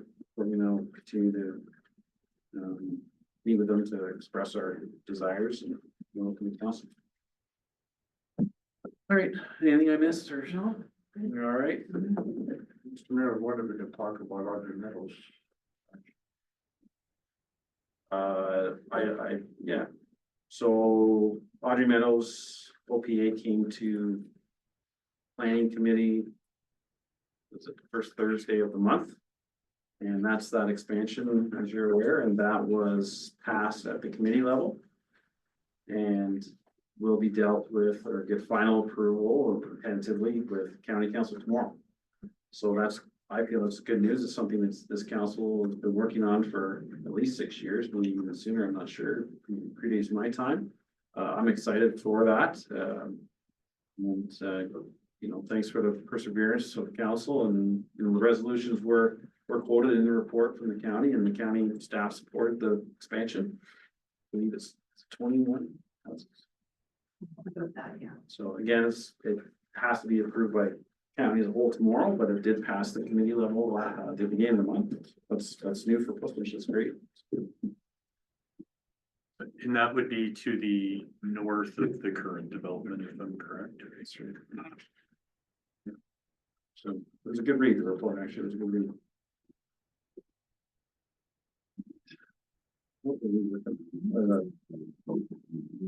Correspondence. Have a mover. We all in favor? Carried. Council reports. I had penned here, meeting with county for the growth, but we'll cover that. Part of a working group, and it's called PAC, and it's advisory committee, and I forget what the P stands for, but what it's about is this company called Vista is partnering with Brock University or Gloria, I forget which university, and it's funded by OMAF. It's not OMAF Rock, it's OMAFA now, and OSSGA to develop policies and guidelines for rehabilitation of gravel pits to agricultural farmland. And as Chair Tatmo, I was invited to this working group. We've had a few meetings, and where we're at now is everybody at the table was to provide sites that the research associates are going to review and study to develop these guidelines. So I reached out to my contacts in the industry and had sites that I proposed. And yesterday we saw the sites that were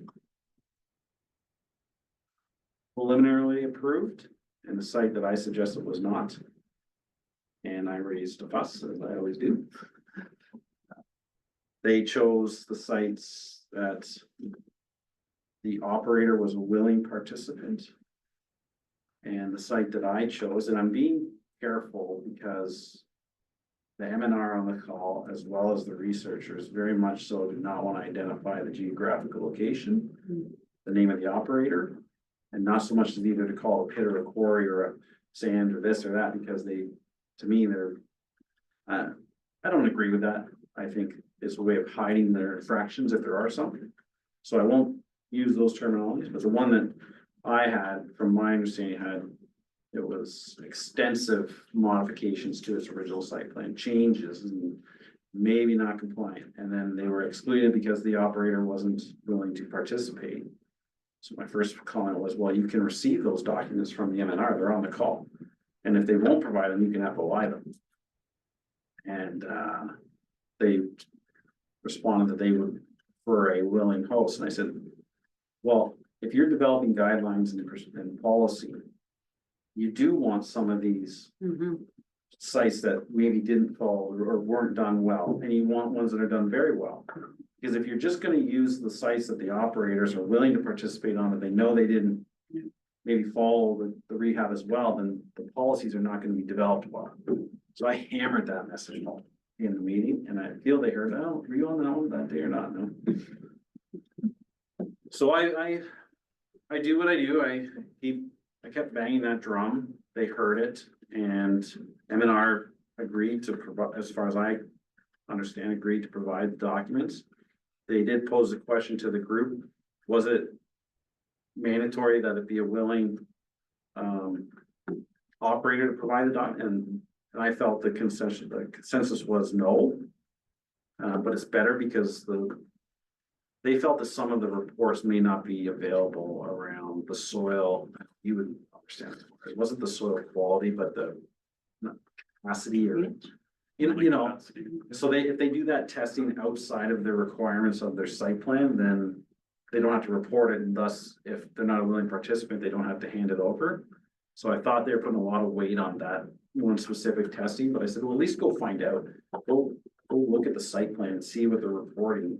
And then we can determine if we're gonna exclude it or not. So I feel that they're gonna include the one that I was, and it was a specialty crop that had to be grown there. So it would be pretty sensitive, like specialty crops are generally more sensitive, and so it'd be a good indicator if the rehab's working. So yeah, that's where we're at with that one.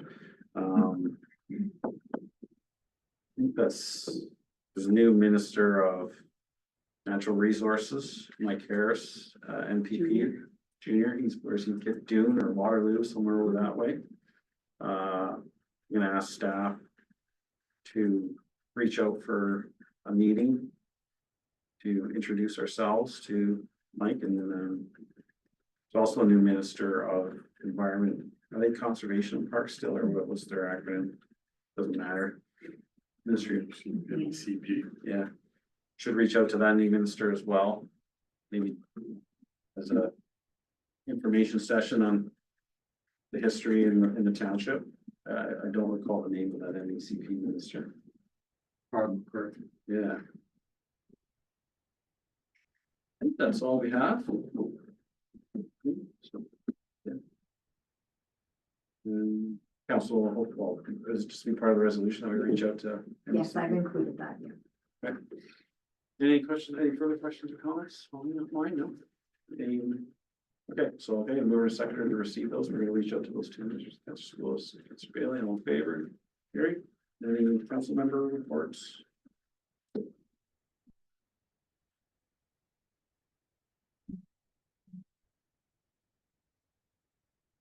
Actually, I'm gonna back up.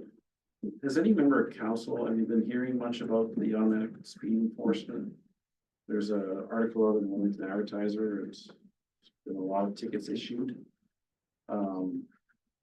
County at the roads committee. They suggested, or they identified additional signage just in Brock Road to inform drivers. Sorry, but whatever. There are so many signs. I know, but there's, It's eyesore. yes, it is, but there's a lot of tickets happening there. I know. Let's There bring is the- signage Do a though. digital sign. So then there was a motion at the roads committee to put the new signage at all of the spots. That's, we're gonna see if that survives. It's more of the, overwhelming sensory component for the drivers, I think, is a concern at the county level, but staff recommendation was just for Aberfoyle for more signage. End of the day, we want people informed it's there and slow down because Wellington Advertiser article states the monetary value that's been, and I think they're doing rough math, that I wouldn't say that's the accurate number. But it's, there's a lot of tickets, and it's funny, because the day before the agenda hit at the roads committee, Don was sitting here and I mentioned the signs and they didn't provide that information, that recommendation was coming the next day to the committee. And also the amount of tickets, but they are trending down. Continue to hope that they continue that trend. But my question to the members is that if you're hearing complaints, please forward them on to me, either verbally or any means, because I do get asked by the county and the other mayors, and I relay that information, so. I have been hearing comments that it's a cash grab. Mhm.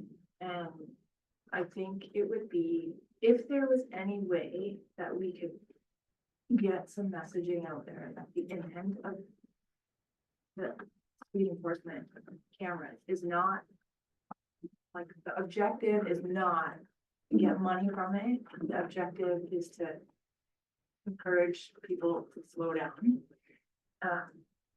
But I think also it would be good to send some messaging out as to the money that is being collected, what is that being put towards? I don't necessarily know if the public knows what happens with that money. My understanding is that it is intended to go toward safety upgrades of county roads. I don't know if that's true or It is not, true, but yeah.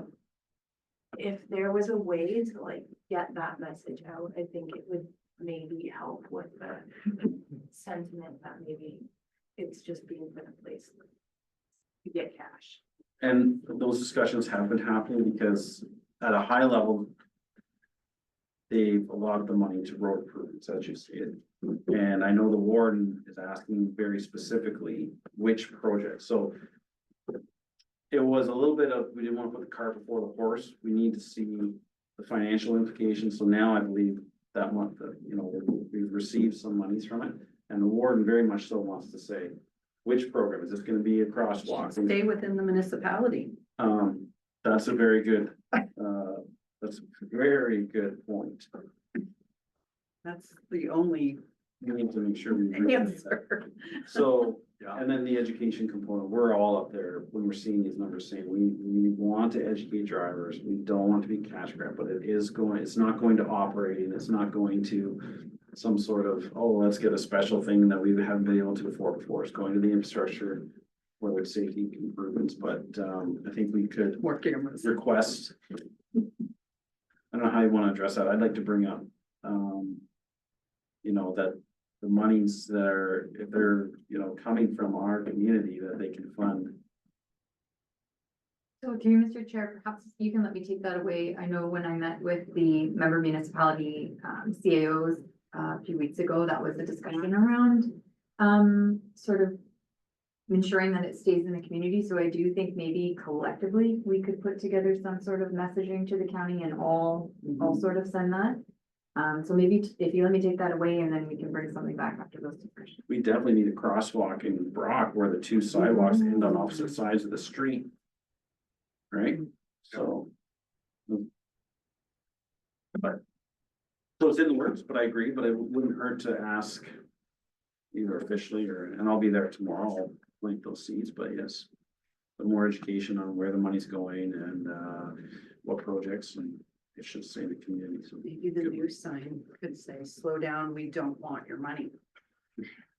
End of the day, We you don't don't, want your money. if you don't speed, you don't, have to pay it. So. Slow down, we don't want your money. It's still impacting a lot of people, but education will keep going. Okay, so we already, Mr. Mayor, maybe just a suggestion to piggyback on Councillor Goyda's comments, like I think some of the communication materials that have done around just the tax assessment and the pie charts that exist between the various subsets of township, county, education, and so on and so forth.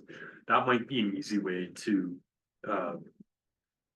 share just graphically, you know, for every dollar that comes in through the speed cameras, here's where it's allocated towards, or here's where it's going per Yeah. se. Might be it just occurred to me, because I think, yeah, I'd heard similar commentary about this is just, you know, a cash grab, but the reality is for this municipality at the township level, we're not getting any of it. it's a very different circumstance, like it's a county piece, and hopefully there are infrastructure improvements around road safety that get realized in the township, but I think it's maybe an important just graphic piece, and I kind of overlay that with some of the work that went through the social media channels around, you know, the fire department weekend review type of stuff. I think personally in a different link, but I think that helps the community just understand the reality. So I'd maybe encourage, you know, the county to do something similar, even just through social media channels and really quick graphics, just to understand a dollar that is ticketed where in percentage means where that actually goes. Might be quite helpful. They can do that on the of the amount of money they receive, but they're not permitted to divulge the breakdown of what percentage of the full ticket goes to the company, goes to, so, Okay. but I understand. what There's you're some saying. nuance there. Yeah, but I think you're focusing more on what they receive and what they have freedom to spend. You'd like a breakdown on it, but the contract is proprietary at this point, and so I'll work on it. I'll take that messaging up to the county tomorrow. Just a thought as we move into nicer weather and summer and people traversing through Puslinch to go north, that maybe like before long weekends and things like that, it might be good to have a portable sign, just saying speed camera in effect, slow down through our community, and then we're, you know, then we're not gonna be getting tons and tons and tons of tickets coming up through Aberfoyle. So let's draft a resolution for April 16th meeting of ASE requests For out of town education. just for the education component about where the money is spent. And then that way it's not lost on me trying to articulate this in a all-way conversation or something. Great. Through Mr. Chair, do you want me to like time it for when I've had an opportunity to see if we have the other CIOs that will maybe join us in this? No. No, the only reason why I say that is the long weekend's coming, so I think you could use that resolution. I don't know. The May long weekend's coming. Mhm. When's your next CAO meeting? Easter weekend. So I would, through Mr. Chair, I would do this just through email with the CIOs to see if we could all get this on an upcoming council agenda. See if there's an appetite to have sort of a united messaging to the county. I'm good. I'll do that. Yeah, I think I'd like to request through the roads committee though, some sort of, you know, those orange on a trailer, digital signs coming north. I don't know, for a long weekend. Have that on their radar that we're requesting that educational piece. It's not a permanent sign, it's a temporary. Just do it right sign. now. Just make a resolution that you pass a recommendation to the roast committee. How you want to word it. Cameras in fact, watch it for Yeah, turtles. or just watch out for turtles. You're driving. Is that what you're thinking? Just a motion today, or do you want me to bring something That back? part, the education component of you know, because they have the turtle one. Mhm. That, this, a request from the roast committee, consider, you know, electronic sign. advising drivers ahead of the long weekend or during the long weekend of the electronic speed enforcement. Yep.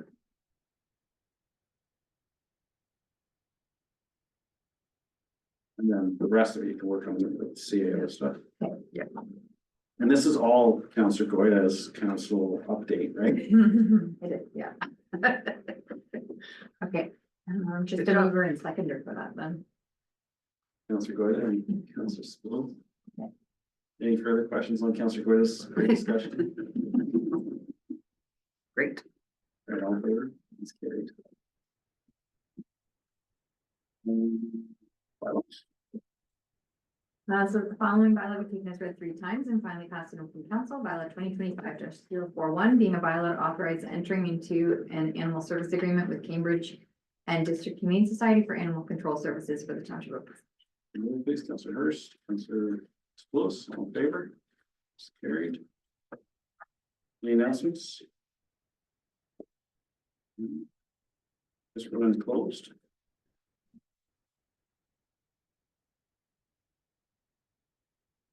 Council should go into closed session under section 239 municipal act for the purpose of the confidential report regarding personal matters of an identifiable individual, including municipal or local board employees, in relation to human resource matter, confidential minutes from the previous closed meeting, and a confidential verbal report regarding personal matters of an identifiable individual, including municipal or local board employees, and its relation to communications and media. I think it's one, please, Councillor Bailey, Councillor Goyda. Yep. All in favor? It's carried.